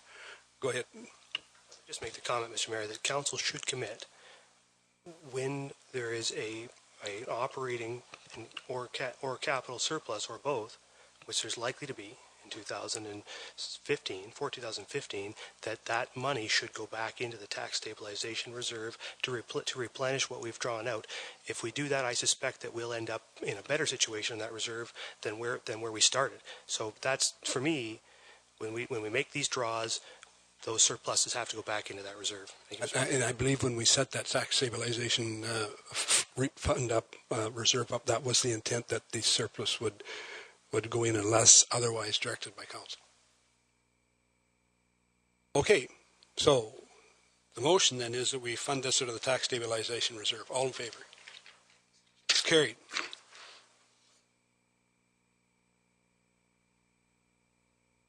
Next item is creation of a firefighter wellness program, and it's a $5,000 tax levy.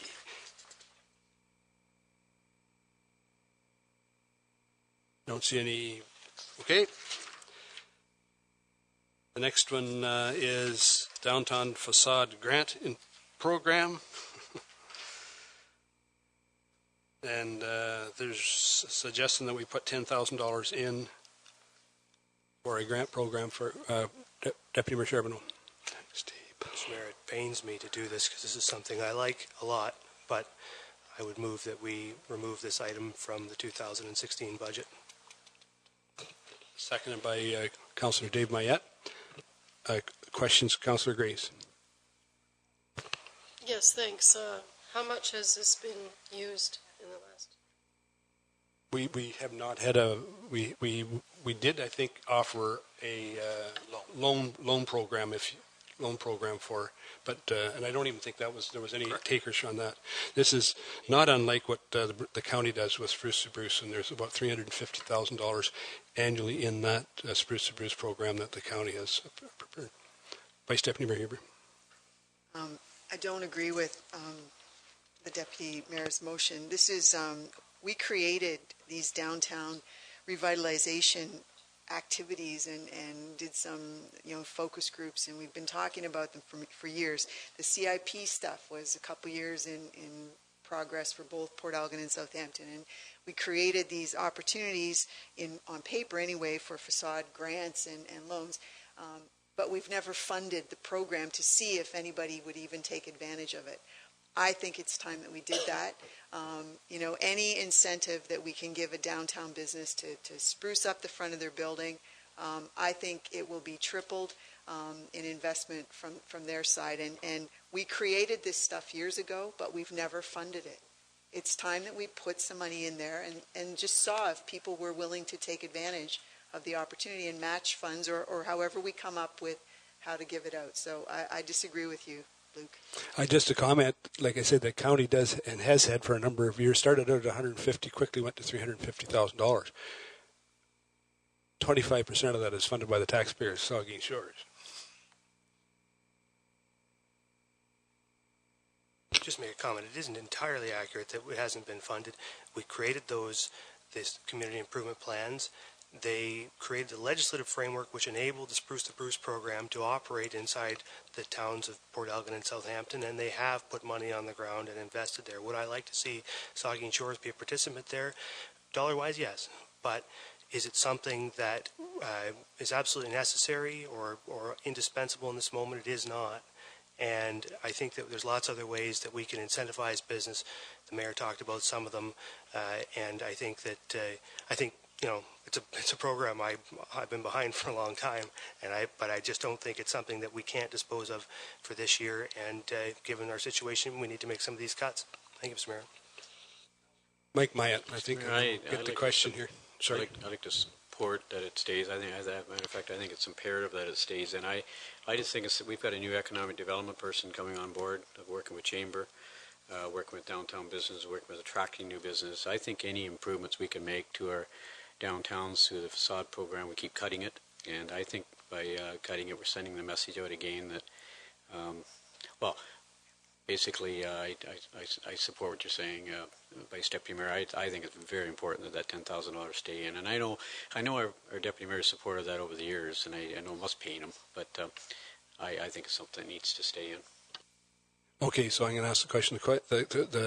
The motion is that we remove the $10,000 from this year's budget, and Okay, I'm going to ask the question now. All in favor of removing? 1, 2, 3, 4, 5. Opposed?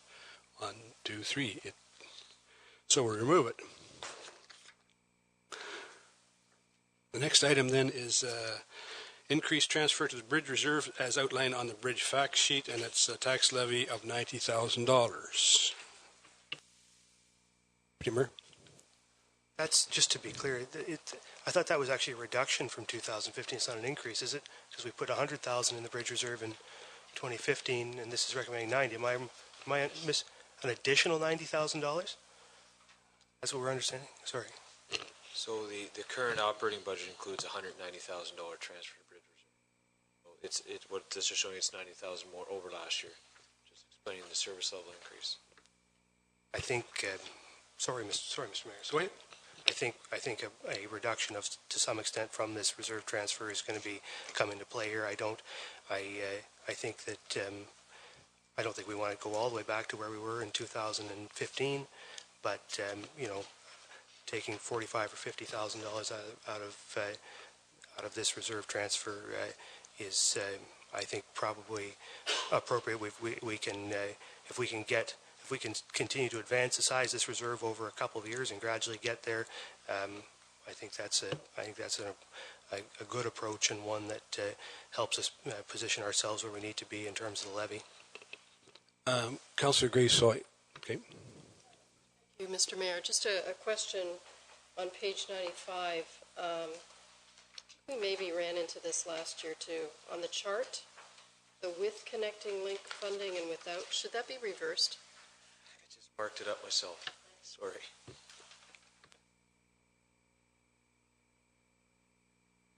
Councillor Minaj. There's no question the bridges are important, and I've discussed them offline with a couple of the Mike Myatt and Dave Myatt about other options as well, and I'm sure that over time we're going to hear more about other options. I would second the motion to reduce the amount as per the Deputy Mayor. Thank you. I don't think there was a motion there, was there? I'd move to reduce the amount by $50,000. So, okay. So then, for clarity, there will be 40,000 remain in. There would be. So I'm clear. There would be 40,000 increase remain. There would be a transfer to the bridge replacement reserve of $140,000 if we reduced it by 50. So, okay. So I'd move to transfer $140,000 to the bridge replacement reserve. You second? Oh, sorry. You second, Neil? Okay. Any further discussion on this, Councillor Myatt? Yes, thanks, Mr. Mayor. I just think we're falling further and further and further behind with our bridge replacement program, and I'm just to you, to our Director of Public Works, Stu. What, how far are we behind? Like, what ideally should that number be at today if we were looking at replacing our bridges? A lot more than 140,000, I'm assuming. But how far are we behind? Without having my computer and my spreadsheet in front of me, the 190,000 is a conservative estimate. Again, assuming we have with Connecting Link funding, which is a big if. It's also assuming that's 2013 dollars with no inflation. It's also assuming we've put the full amount in since 2013, which we haven't. So that gap is growing bigger every year.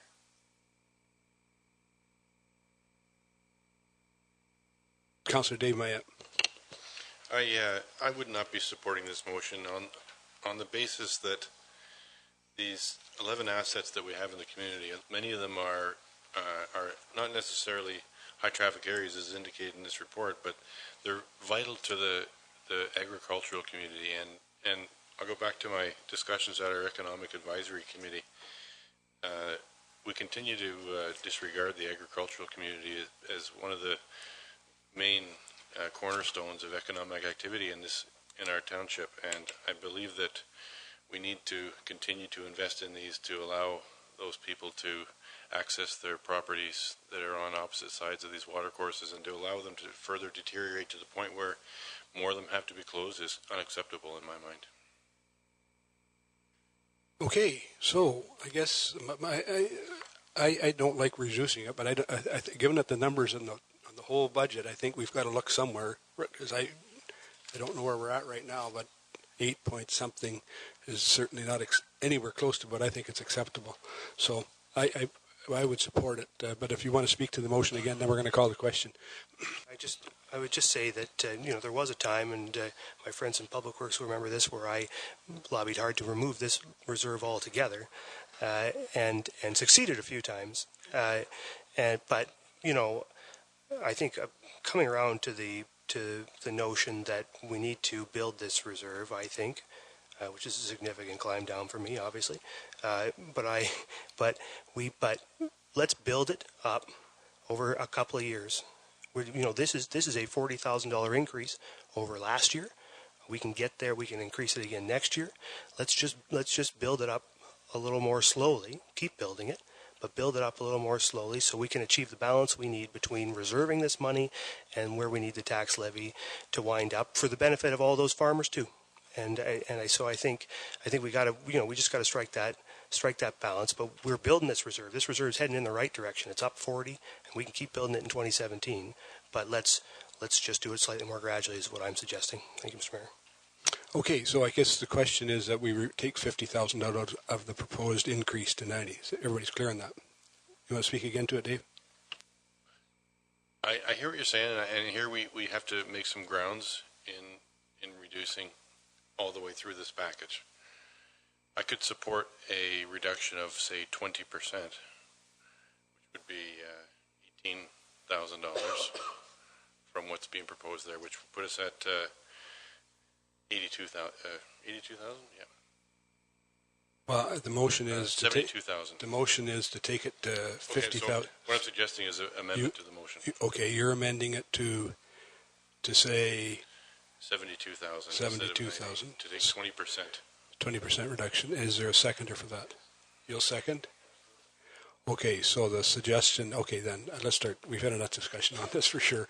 The question now is we vote on the amendment first, I guess, and it is to reduce it by 20%. 20%. All in favor of that? Opposed?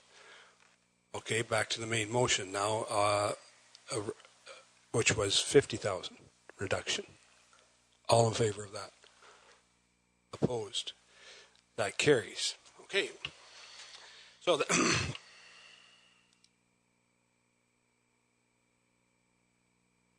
next is engineering and GIS. That's an addition of a second full-time GIS position, which will facilitate. There's a good description there, and I'm not going to read it for you, but maybe you.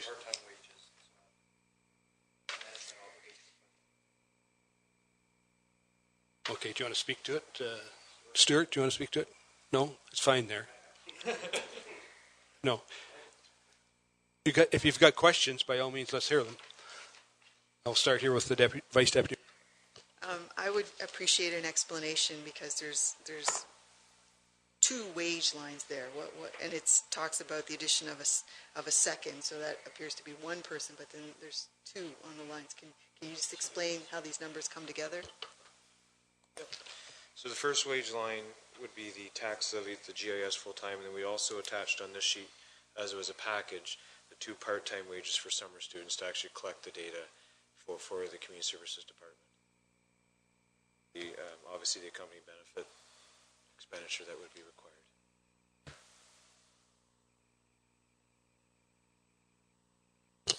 Well, as you know, I'm thrilled at the idea of increasing our asset management, and I've also been put on notice that ours is the best in the county.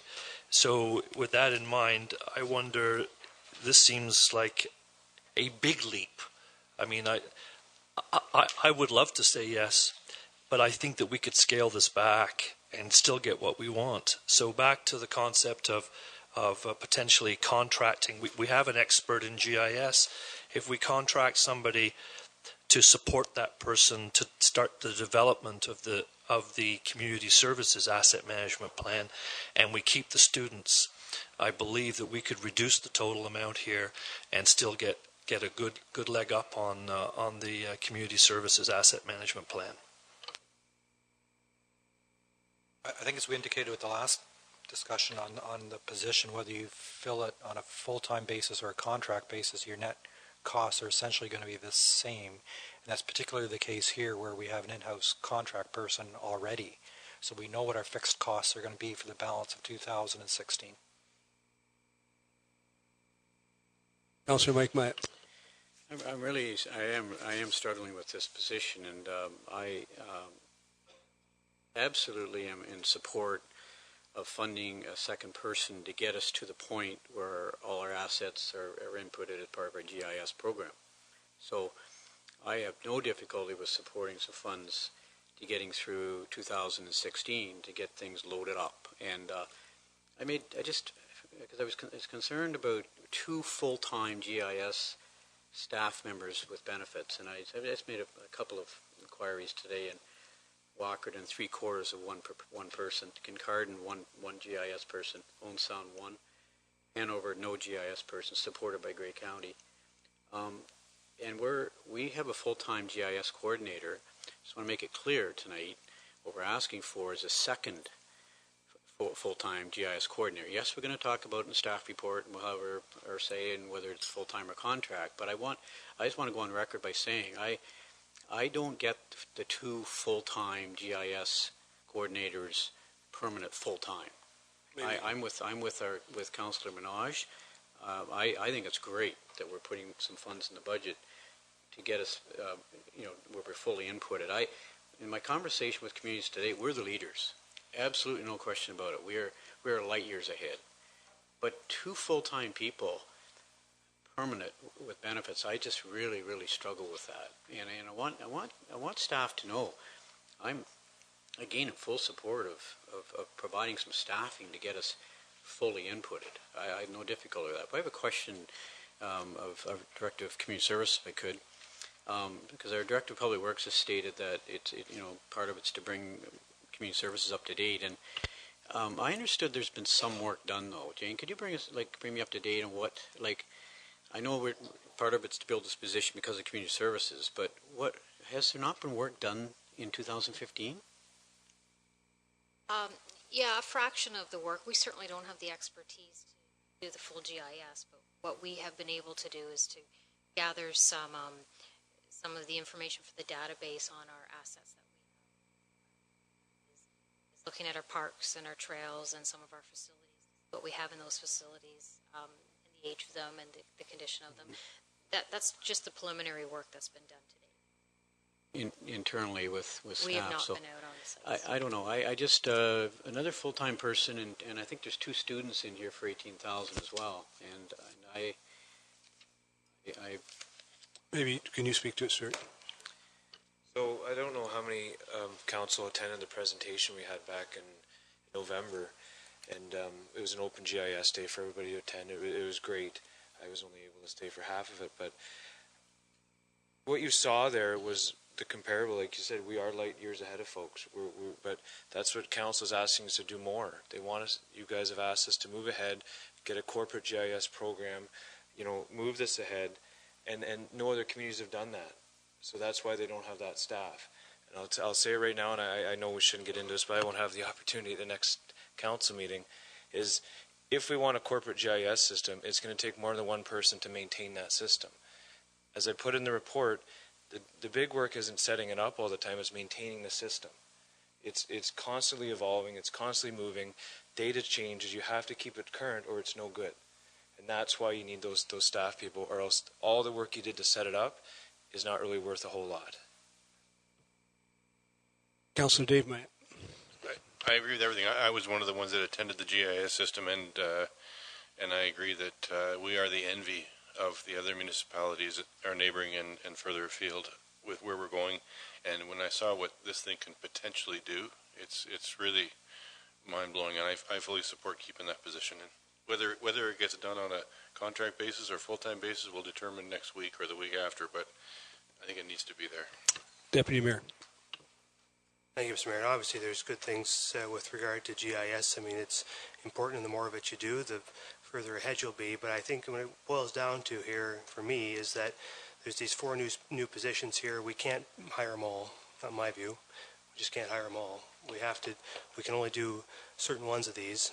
And what I glean from not just my own personal knowledge, but also through what's gone on with the org review, is that we need to particularly bolster the amount of support there is in terms of staff in the Department of Community Services, and there's a couple of positions coming up to do that, and I think we need to seriously consider those.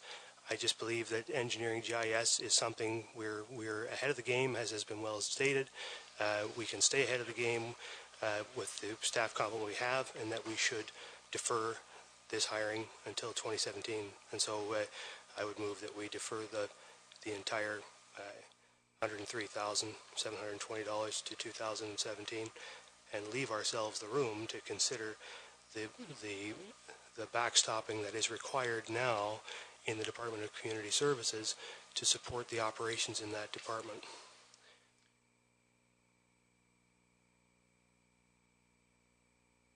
So, through Mr. Mayor, I think we are light years ahead in terms of core infrastructure.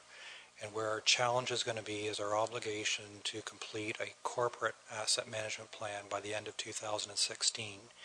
And I can say with confidence that entirely removing this funding will mean we are in serious jeopardy of meeting that deadline.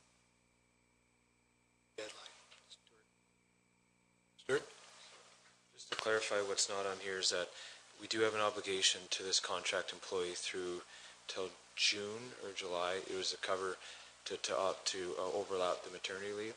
So there's a few months where this will not be the entire $103,000. It'll have to be prorated somewhat. Just clarify.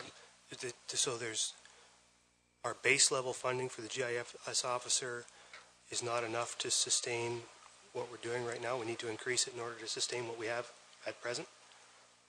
We're venturing into personal information about identifiable individuals. Right. I will say at a high level, we've had a full-time person on mat leave who is backfilled by somebody on contract, and what Stuart is saying is part of those contractual obligations extend into 2016. So entirely removing all of this money will not work. Okay. But would it be fair to ask the question when our full-time employee is back to work? So last week, which means there was a overlap already when it was approved in the budget, but of 6 months.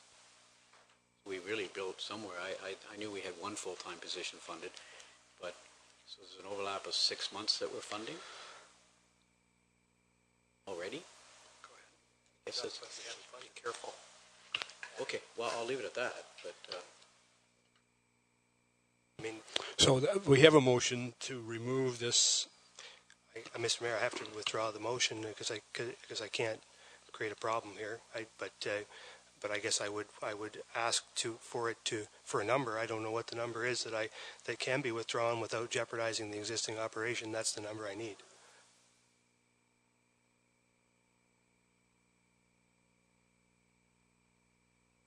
Can we defer this discussion until we get the information, or?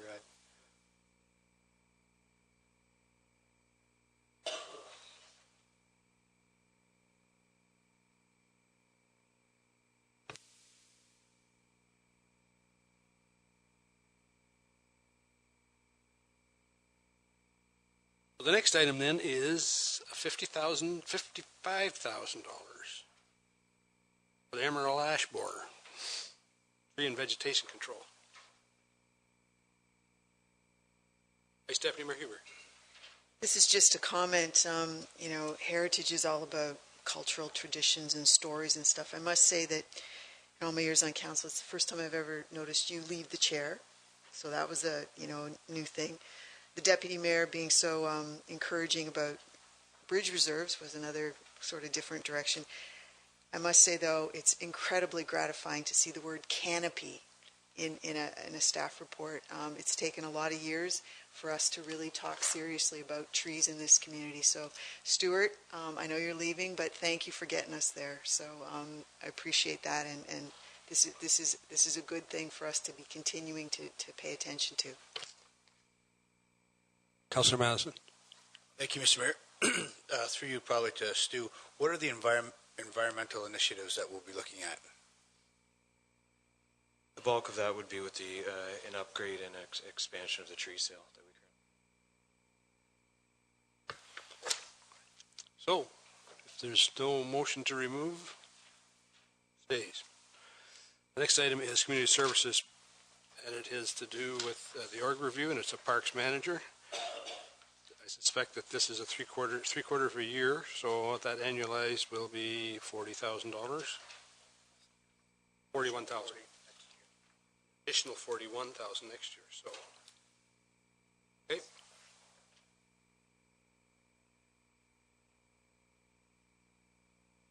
The next is airport funding then.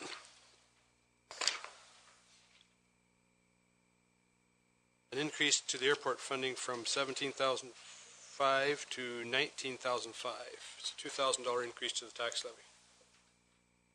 Vice Deputy Mayor Huber. I would move that we don't do this.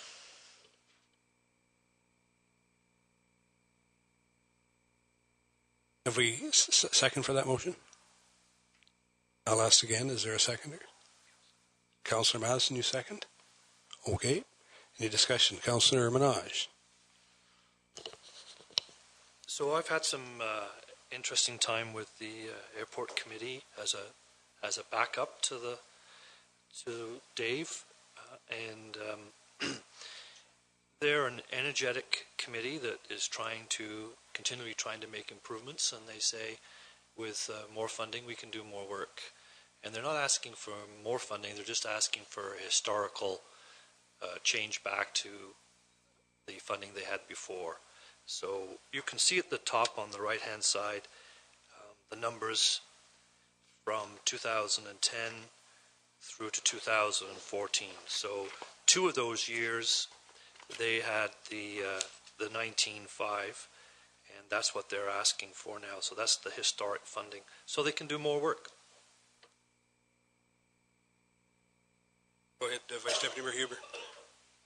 If we follow through on probably the next thing coming up, which is a business manager position, which would be paying attention perhaps to something to do with the airport, I think that's the time when we would start to entertain what's the appropriate level of funding. I keep coming back year after year to the idea that we have trailers in the trailer park. People who own those trailers pay us rent. We have boats in the harbor. People who own those boats are paying us rent to be in the harbor. The rent that we get paid for the people who have planes at the airport, albeit the airport is run differently than the trailer camp and the harbor. The amount of rent, though, that those people pay is unbelievably disproportionate to what people are paying at the harbor and at the trailer camp. And, we just recently did something where we enabled hangars to be built there, which is providing storage facilities, which again, when we enable people to store their trailers in the trailer park or their boats down at the harbor, they're paying for that. The amount that is being paid for this service at the airport is disproportionate. So I think we need to follow through on the next one and then have some sort of rationalization as to the business enterprises that the town is involved with. So that's the reason why I would not go forward with this right at the moment. So the motion is to remove the $2,000 increase. And I'll call the question. All in favor? Opposed? That fails, so it stays. The next is recognize another organizational review recommendation that is to do with a business manager for harbors, tourist camps, airports, and its total net impact is $64,000. Yes, over the tax levy, 20% tax levy, 40% harbor, 40% tourist camp. That'll be, yeah, okay. We'll talk about that. Go ahead, Councillor Mike Myatt. Thank you, Mr. Mayor. This is a position I think needs to be deferred. I think what we've done tonight is the Weingart report in 2008 said we should be splitting the Parks and Facilities Supervisor position into 2, which we've done tonight with the approval of preliminary approval. of a parks manager. So I think it's a really good move we've made tonight by splitting up that workload of our parks facilities supervisor manager. The business manager, we've got a report coming through for the harbor. I think it's $15,000 or $20,000 where we're taking a look at our operations down there and taking a look at revenues and expenses. And I hope some recommendations come out of there from that report to say, hey, we should have this person or that person on staff. Let's make this and this happen. It's only 40% to the tourist camp, 40% to the harbor, but our operating profit at the harbor was $110,000 back in 2008, 2009. And today the budgeted profit is $20,000, which is about a 1% tax increase. So, and now we're thinking that we're going to be able to increase revenues and build that cost. We're saying 40% to the harbor, 40% to the tourist camp, but I think it needs to be deferred. I think we need to have the report completed, the business plan for the Port Elgin Harbor, at which time I hope some recommendations may come out of there. I think slow and easy wins the race. Community Services are looking at a new position this year with the parks manager, and I think we need to give that some time to see what kind of an impact that's going to have on the Director of Community Service position, because I know how pushed they've been and how overworked they've been, and Jane has to fill in when Parks Facility Supervisor was overloaded. So who takes some of the brunt? It's the director, but there is a new position coming into the Department of Community Services. So I think that one position this year is a good starting point, and I think that we need to defer that particular position and discuss it again next year, Mr. Mayor. Thank you. So you're making that motion then, Mike? And do we have a seconder for that? Councillor Grace. Any further discussion? Vice Deputy Mayor Huber. Can I just ask for a clarification? Is this in addition to the tourist camp managers and the harbor master?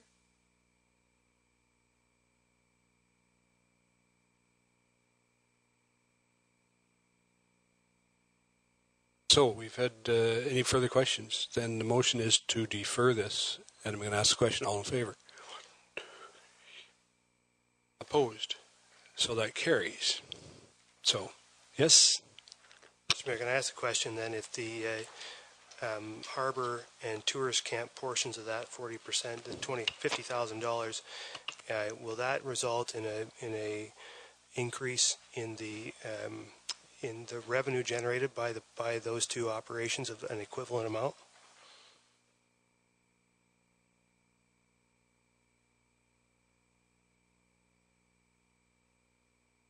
It must be funded through the operating budget, though, right? So it must be fully funded inside the operating budget, those two $25,000 hits, right?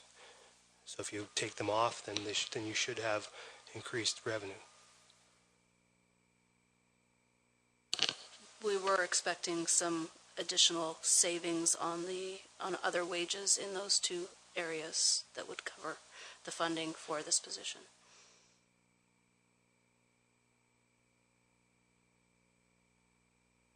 Okay, thank you, Mr. Mayor.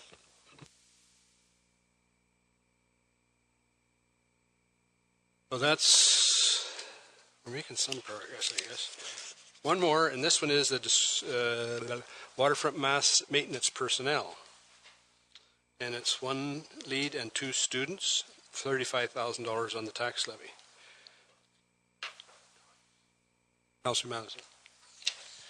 Mr. Mayor, I move that I'd like to make a motion that we remove this. Sorry, somebody second that? Ask again, anybody second that? So it stays, I guess. Then we have one other motion here from Councillor Minaj, and it's been moved by Councillor Minaj, second by Councillor Mike Myatt, that to allocate 10% of the positive difference between the operating expenditures and expenses into the Tourist Camp Reserve Fund annually. I assume that's what you meant.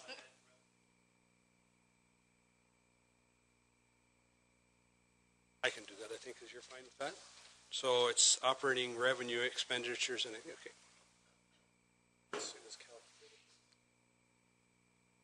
Yes.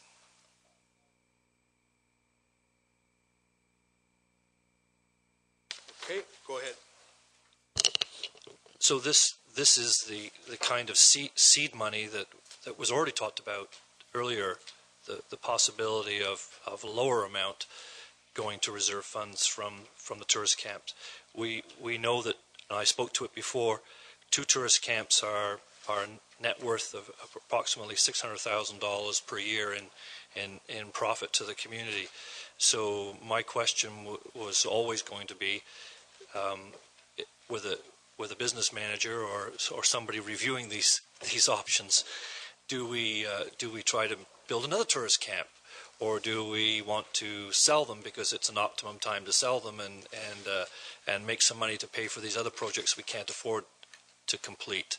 So the $60,000 a year is approximately 10%, and that's the recommendation, that we put it to reserves for the concept of putting back into the tourist camps or doing some important business studies there. Thank you. Deputy Mayor Sherburne. I appreciate what the councillors are suggesting, and I think that obviously investing in the tourist camps is important and something we need to do. I would just, in my own business, when I have to invest in major items, whatever they are, I don't, or put it more appropriately, when I know that I may have investments to make down the road, but I don't know what they are, I don't build reserve funds to invest in them. I identify the projects when they come up, and I go to the bank and I borrow for them. I don't sock money away without a target for a long time, because that's just my money just spinning, doing nothing. I invest it when I can and where I can. So my view is that the way we've been financing these projects all along has been the right way, which has been to go to our reserve funds. That in effect, the town of Saugeen Shores is the bank, and for these businesses, the businesses come to us. We loan them money to do improvements that needed to either maintain or improve the businesses. I think that's the best way to do it. And what it avoids happening too is us taxing is not the right word, but charging our customers in those operations more money, a whole bunch of money up front, so we can take that cash and sock it away. I think we're better to spend the money at the facility as much of the profit as we need to, and as we need to do major capital works, just like we did with the dock replacements a few years ago, we go back to our reserves, we borrow the money, and the operations pay us back. So I think that I appreciate the direction. I agree with the overall need, but I think that it's not a way to do it that I could support, particularly given the impact it would have on our tax levy this year as well. Thank you, Mr. Mayor. So I think for clarity, maybe can you tell us what the impact would be on our tax levy? So just to update where we are right at the moment, we're looking at a blended increase of 4.76%. I add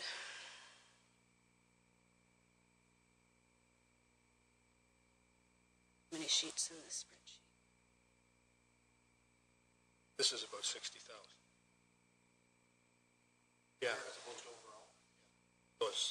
So it's 62,400. So it's 2/3 of 1% increase. I think Neil had his hand up first. Well, I'll get to you because Neil's already spoken. I can appreciate the motion as well, but in the absence of a historical perspective on what the impact that the tourist campus had on the municipal budget, I think this motion is a bit premature, in the sense that it would be more appropriate, I would suggest, for us to determine what we would be comfortable with as a level of return from this business enterprise. And then we go from there, because, it hasn't been $600,000 always. It's sometimes been less. It's sometimes maybe been more. But without that historical look at the asset and what it's meant to the community, and it is a business enterprise. So, we shouldn't be operating it unless we are confident that we're doing it knowing that we're operating it to realize revenue for the community. So in the absence of an agreed upon protocol for what that level of revenue is expected to be or desired to be, I can't support a motion that starts to affect the internal tourist camp budget, because it is a revenue stream for the community. And we have never determined what the acceptable level of that is. And in the absence of that, we shouldn't be playing with the numbers. I'd speak to it, and I agree with. I don't disagree with what you're trying to get at here, Neil. But I agree with the deputy mayor. There's better ways of doing that, and I think we can do that. Whatever the idea is about improving it or anything, we can finance that without doing it this way. And I think you can leave that money. It will be in the operating reserve or operating, and we could do it that way. But this is again a 2/3 of 1% increase to the levy, and I couldn't support that. So I guess you want to speak. So you want to speak again, Neil? Last year's budget, Jane had money in for improvements to the tourist camp main building, opportunities for in Port Elgin, I should say, sorry, and that was opportunities for them to do capital improvement for Wi-Fi, rainy weather type programming, etc., and we deleted it. I would remind council that the tourist camp patrons are taxpayers, and I think that that's different. And I think that we ought to be putting money back into the tourist camps at some equity dollar, something on a regular basis, and not just scooping it all. Thank you. I think we're getting ready for your make. I second the motion, and I just wanted to comment. I think that one of the projects we're looking at this year is a brand new refurbished washing facility, $100 and some thousand at the tourist camp, and with no reserves. We're putting $10,000 in the reserve this year, so I'm assuming it's going to take 10, 12 years to pay that off. And so I agree that maybe it's not 10%, maybe it's 5% or $30,000 a year, but to pay off that debenture payment quicker. I just think $10,000 with transfer to reserves is not the right amount to put into our tourist camp operations. And if it means, and I understand what our Vice Deputy Mayor is saying, is that our profit this year we're projecting at 614. Last year was 628, so we've gone down 14, but 10 going into reserves. So perhaps we do pick that number of 625 or 650 that we need to realize that profit at the tourist camp. And if it means that our fees of $2,700 or $2,800 for 6 months of accommodation, heat and hydro included, then perhaps we need to increase our expenditures by transferring more monies to reserves, which then would bump up our user fees a little bit. And I say so be it, because I still think they're getting a fair deal there. So anyway, not put along that, but I do support what you're saying, Councilor Minaj. Maybe it's not the right time to do it tonight in the right way we're wording it, but I think at some point we really do need to have the discussion. What is the profit that we're expecting from these service centers, and realize that profit. So, okay, I think we've had lots of discussion, and then I'll call the question. All in favor of do you want me to read the motion again, anybody? So the motion is to allocate 10% of the positive difference between the operating revenues, expenditures, and expenses into the Tourist Camp Reserve Fund annually. Okay? All in favor of that? Opposed? That fails then. Other operating requests. Sure. Maybe you can give us an update about. So our increase on the municipal levy is 7.63% for a blended rate of 4.76.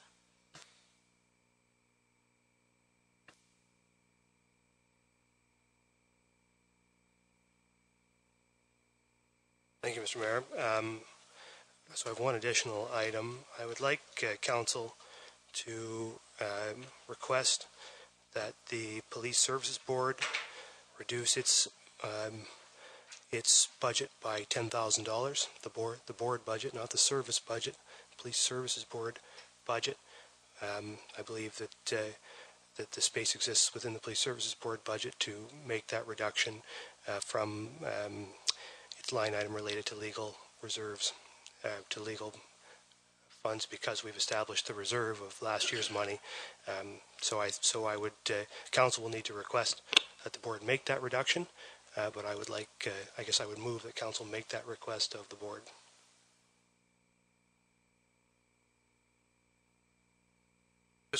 Can we get a seconder for that? Seconded by Vice Deputy Mayor. Okay, questions. Go ahead. I'd like to ask the Deputy Mayor a question.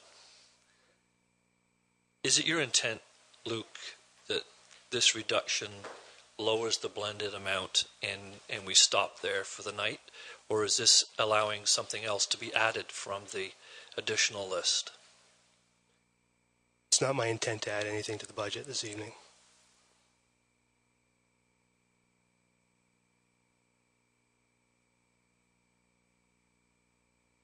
Okay. Any further comments? Go ahead, Councillor Dave Myatt. I think that throughout this process, we've tried to be reasonable with all requests, and we've taken many into consideration. Oh, sorry. I guess I should have dealt with the motion. I skipped to the 10th. Is that what you're talking to, the 10th? No, okay. Yeah, okay, maybe. Right, as soon as we'll deal with that, and then we'll get to you, Dave. Sorry. So the motion is that we request that council requests the Police Services Board to reduce their budget, the board budget, by $10,000. All in favor? Opposed, if any? That's carried. Okay, sorry, Dave. Now you can go ahead. All right, so as we've gone through this process, we've tried to be frugal, and we've tried to assess people's departments and committees and organizations' requests for increased or changes in funding. And there's only one organization that I can see that requested a 100% increase of their funding. And to that end, I would like to move that the Saugeen Rail Trail funding be reduced to their current levels of $7,500, not to $15,000. Their projects that they've proposed, I don't think are their nice to do's as opposed to need to do's. Looking for a seconder. So, is there a seconder for that motion? I'll ask again. Is there a seconder? No. Okay. Go ahead, Deputy Mayor Charbonneau. Thank you, Mr. Mayor. So I would just wonder, when do we expect that we'll be able to make a decision on on the item we deferred, the engineering GIS? When can we? I guess just judging by the reaction after that information is not going to be available this evening. We're going to have to know how much money we need to keep in there. We're going to have to wait for the next round at this before we can address that issue. Okay. So we'll have so the next time council meets, we can discuss that item. That for me, Mr. Mayor, is the last piece to get to reduce by that amount. Is the last piece I need to get myself in a position where I can support this budget. I need to get down. I need to cut that last $100,000, and for me, I can find myself my way to support. It won't be $100,000, right? So well, whatever. That's the last cut I've got, and so I need to. So for me, until we can have a discussion, until council can make a decision on that point and have a discussion, I can't express whether I support the budget or not. But that's just my comment. Thank you, Mayor. I'm curious to the Deputy Mayor. How low do you think we have to go? We're about to ramp up for hopefully a nice extended period of prosperity here, and you know, I don't see a lot of frills in here and a lot of whatever. So I'm just curious, and it's not for a discussion, but I'm comfortable with what we've done because you know, the reality is that we're about, I hope, to have a nice period of growth here that will lend itself hopefully to some improved revenues in the future. But you know, we got to make sure that the community is as attractive and as together and as to good as it can be to attract business and residents and tourists and all that kind of stuff. So I'm okay with where we're at. I would have been okay with a slightly higher amount too, but I'm okay with this amount. Minaj. Well, for the record, thank you. I'm okay with a higher amount too, but I'm also okay with where we're at. So either way, I'd like to know, though we had lists before, and maybe you did them while I wasn't here, and there were lists from the public of increased levels of service, and we had opportunities to ask staff to comment on those and decide. Just as an example, there was leaf collection, and then I think we had a good debate on whether that would come back to the budget meeting or not, and the answer was no. But there were others, like some additional new subdivisions with sidewalks that lead to schools needed to go onto the sidewalk plan, and so did we have a comprehensive discussion, and did any of those items make it forward to this? Should have made it forward to this. As I recall, those items were identified in our first presentation, the requests, so they're in this binder. And whether they're in here, any of them in here, I'm not too sure. I don't know if the department heads can speak to them. They were put there really for council's consideration, and they were there, and we didn't. Here we are. So I guess that I guess they were there for you if you wanted to advance them. If not, they stay the same. And if you want to advance one of them tonight, there's the opportunity. Go down to Councillor Grace. Sorry. Thank you, Mr. Mayor. There are two things I'd like to talk about. One is to respond to add or ask another question about the GIS position, because as it's presented to us, the part-time wages at $18,000 or $20,000, that's for the 2 summer students? Is that right, to input data? It was to collect and input data, yes.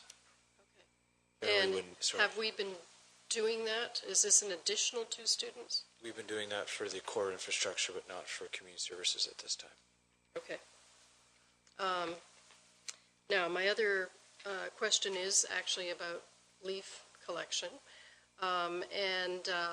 After, I think, our last operating budget discussion, I did ask a question about how much that would cost us.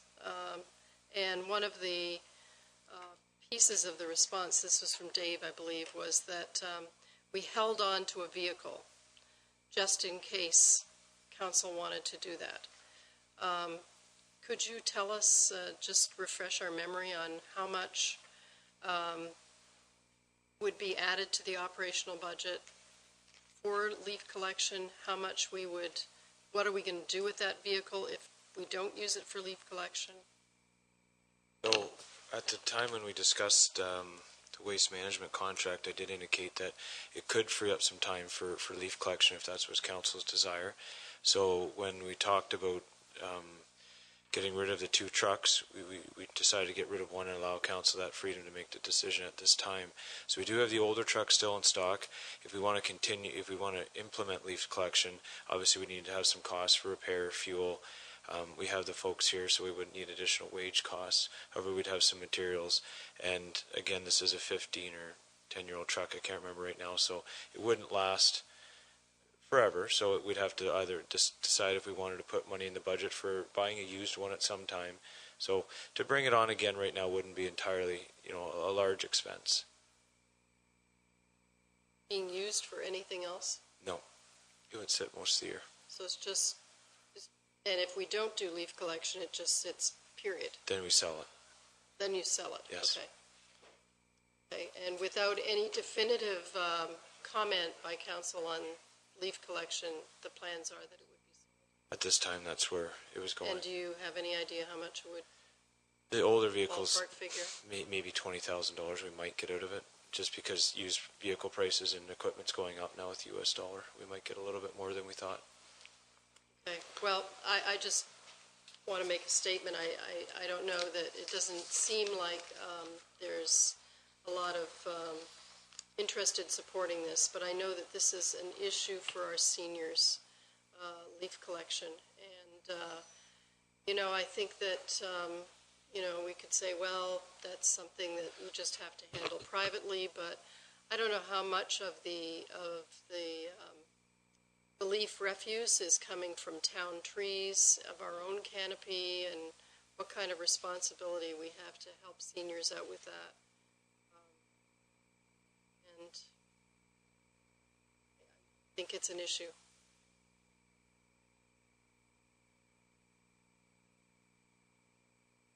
Councillor Mike Myatt. So just my closing comment. I think we've done our very best here tonight. I'm just some of the things I'm looking at here is we increased our contribution to reserve by close to 200,000. We got 2 or 3 new positions we're looking at, including a parks manager, 4 blocks on Bruce Street being done, 2 accessible washrooms. We got close to $100,000 in town hall repairs and $100,000 Ferry Lake, and we lost $206,000 in partnership funding, doing a strategic plan, doing some pool drawings. So I certainly, I think we're going to get a lot done this year, and I can support the 4.776. I'd be interested to see what that number comes back at for GIS, but I think we're going to get a whole lot done this year.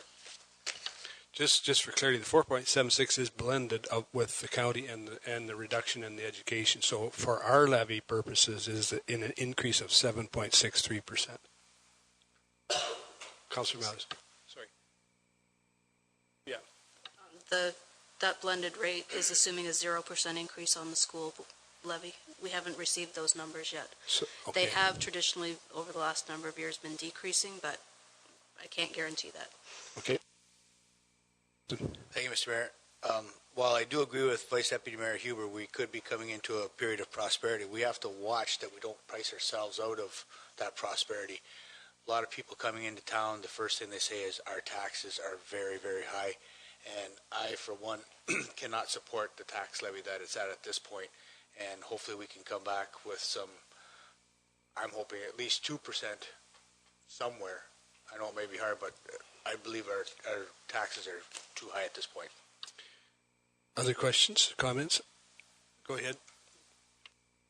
The comment Vice Deputy Mayor asked how low I wanted to go. I think I clarified that about how low I want to go. It's this last GIS position that I'm interested in. But the key thing for me, I made the comment at our last meeting, and we were around the table, that I was interested in 4% blended, which I think represented a pretty big increase compared to where we've been in previous years. I don't think I'm going to get there. I don't think I'm going to get to 4% blended. I want to get as close as I can, and I think that if we eliminate this GIS position, that gets us into that range, a range I'm comfortable with. And I think Councillor Mike Myatt elaborated it very well. This budget, even if we were to remove that GIS person, accomplishes a huge amount across a whole bunch of parts of the municipality, and makes investments in parks and things at a scale that I've never seen since I've been on council. And I think that's positive. I think that's a good thing. And it's important to note, and I always knew from the beginning that, and the reason why I was talking a 4% blended rate was because we've just been hammered by the loss of all this support money from the province, and the fact that, and we also need to increase our capital spending on the tax side because we're just not going to get support from the province until we do, or I don't know, we're not getting it. So we have to make our capital spending. We have to do it. So we just have to increase taxes to do that. And so we're going to have to increase taxes a little more than we usually do. I'm fully prepared to accept that. I'm hoping we can address a little bit more of this budget and bring it down a bit more through the GIS position, but we'll have that discussion. But I'm prepared to see an increase, close to the 4% blended rate. But I'm willing to be a little bit flexible, but not majorly flexible. Thank you, Mr. Mayor. Thank you. I might just make closing comments, and I think I agree with you, Don. I think 7.63% is way more than I would be comfortable with, and I think there's lots of nice to things have in here, and not things that are essential. And I agree with you. I think our taxes, I hear it often. along with our taxes that goes with it is also that we have some of the highest assessment here. The properties here are assessed at some of the highest assessments in anywhere. So that is a combination. That is when your total tax bill is a combination of those two. I think there's so. I support council's right to make this decision. I would suggest and ask staff. Then I think if this is where we're going to end up, that I would say to try and moderate this, that we get at least 1% out of the tax stabilization fund. If we have a surplus this year, or I think there's $77,000 left in there now, I suspect, I hope if we do have a surplus that we get at least at another 1% out of our rate and get it below 6%. So is that something you should be saying on the side and leave the chair, please, Mr. Mayor? Oh, I'm suggesting that. Well, you need to make a motion then. No. I think we can do that when we set. Well, sure. I'll leave the chair and make that motion.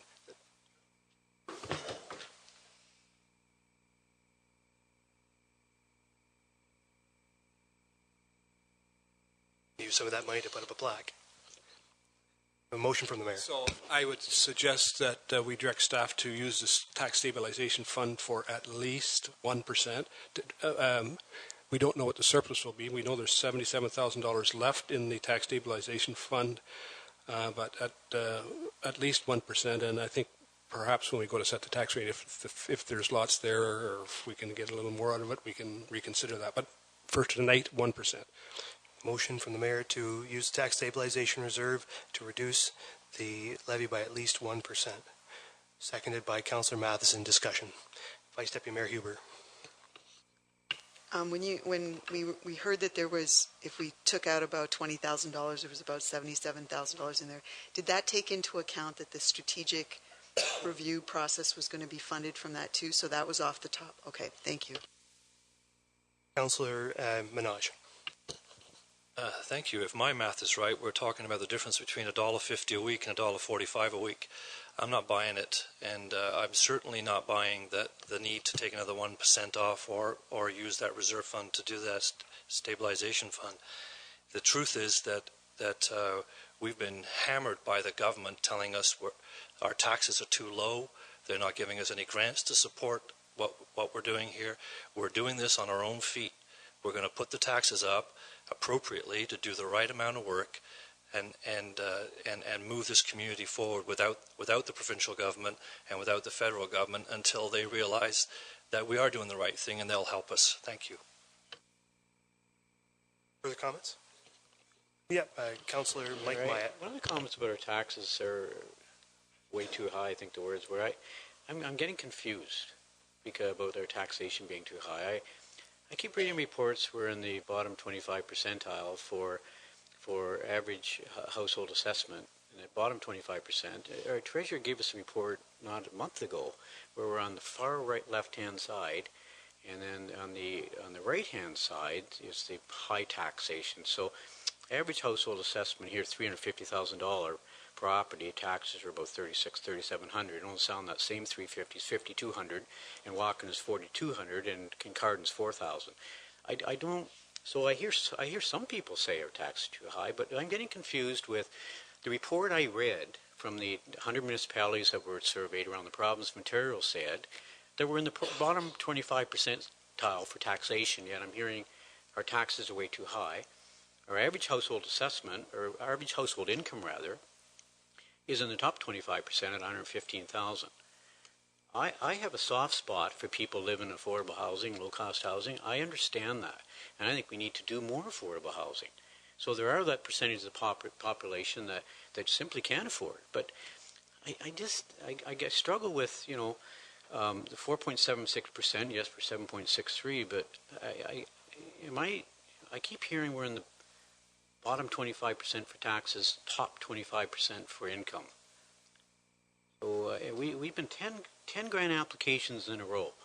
And what I read in the letter just a month ago was that we were penalized because our taxes were too low and our household income's too high. We all read the same thing. So I'm confused. It's possible for both things to be right at the same time. That yes, our taxes are on the low side according to the studies we get, but also certain folks, as the mayor pointed out, in this community have houses that are assessed at a very high rate, and so therefore they pay a lot of tax, and so their impression is that our taxes are very high. So I think that what you say is true, and those people's perception is true, and the question is, where do you strike the balance on the levy? I'll go to Councillor Dave Mayette. Thank you, Mr. Deputy Mayor. Just a point of order, I think we need to make a motion to go past 10 o'clock, and I would do that now. So it's been moved by Dave Mayette, seconded by Councillor Minaj, that we go past 10 p.m. All in favor? That's carried. Thanks, Dave. Could I ask the treasurer to give us just a little bit of comment about the tax stabilization reserve?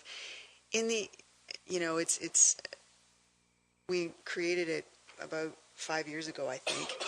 So if you could just comment on how money gets in there, and if in fact there would be the potential to put money in, like there's potential for more dollars to go in there this year. So I'm of the opinion that it's kind of a break even kind of thing in terms of the motion. But could you just explain where those dollars come from, and what the potential is for, once we finish off the books this year, what the potential might be for dollars to go in there for this year? So under council's direction, we can put any amount of surplus money into that reserve in any given year. That is the only way money gets into the tax stabilization reserve, is from operating surplus or capital surplus. So it totally depends what that number turns out to be each year. Are you asking me to project what that might be for 2015? Yeah, because chances are, I'm assuming there will be a capital surplus. I haven't identified a capital surplus at this point, although there may well be one. A very conservative estimate on the operating surplus right now, I'm saying about 200,000. Very preliminary estimate. Don't hold me to it. Through Mr. Deputy Mayor, I believe when we created the reserve, there was a formula for its contribution, and I could be corrected in that respect, but I don't think it's totally discretionary. I think there's a way that the money gets in there in a fixed amount.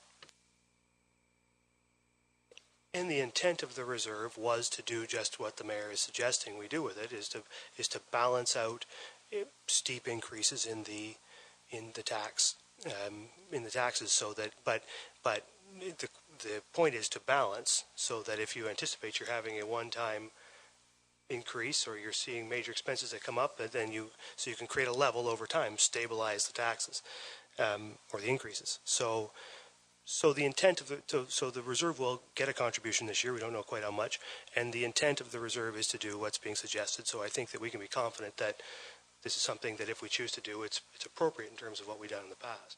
Are there further questions or comments? No. So we have the motion. I'll ask all in favor. Opposed? That carries.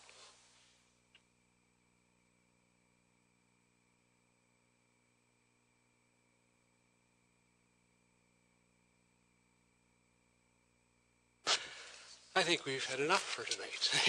Okay? So we really only have the one other item to deal with, and we can deal with that probably. Okay. So, you go ahead. So we've been making adjustments all along here as we've been going, to let you know where we're at, but we will make the final adjustments as have been directed to the budgets, and present those to you at a future meeting. And then following that approval, then we would have the actual bylaw to be approved.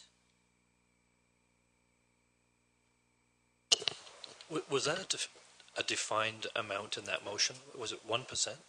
Or was it something to get to something? It was 1%. Thank you. A 1% reduction in was meant in the local level. Okay. Any further questions, comments? comments? If not, thank you all for your perseverance tonight and everybody's input, and we'll take a motion to adjourn.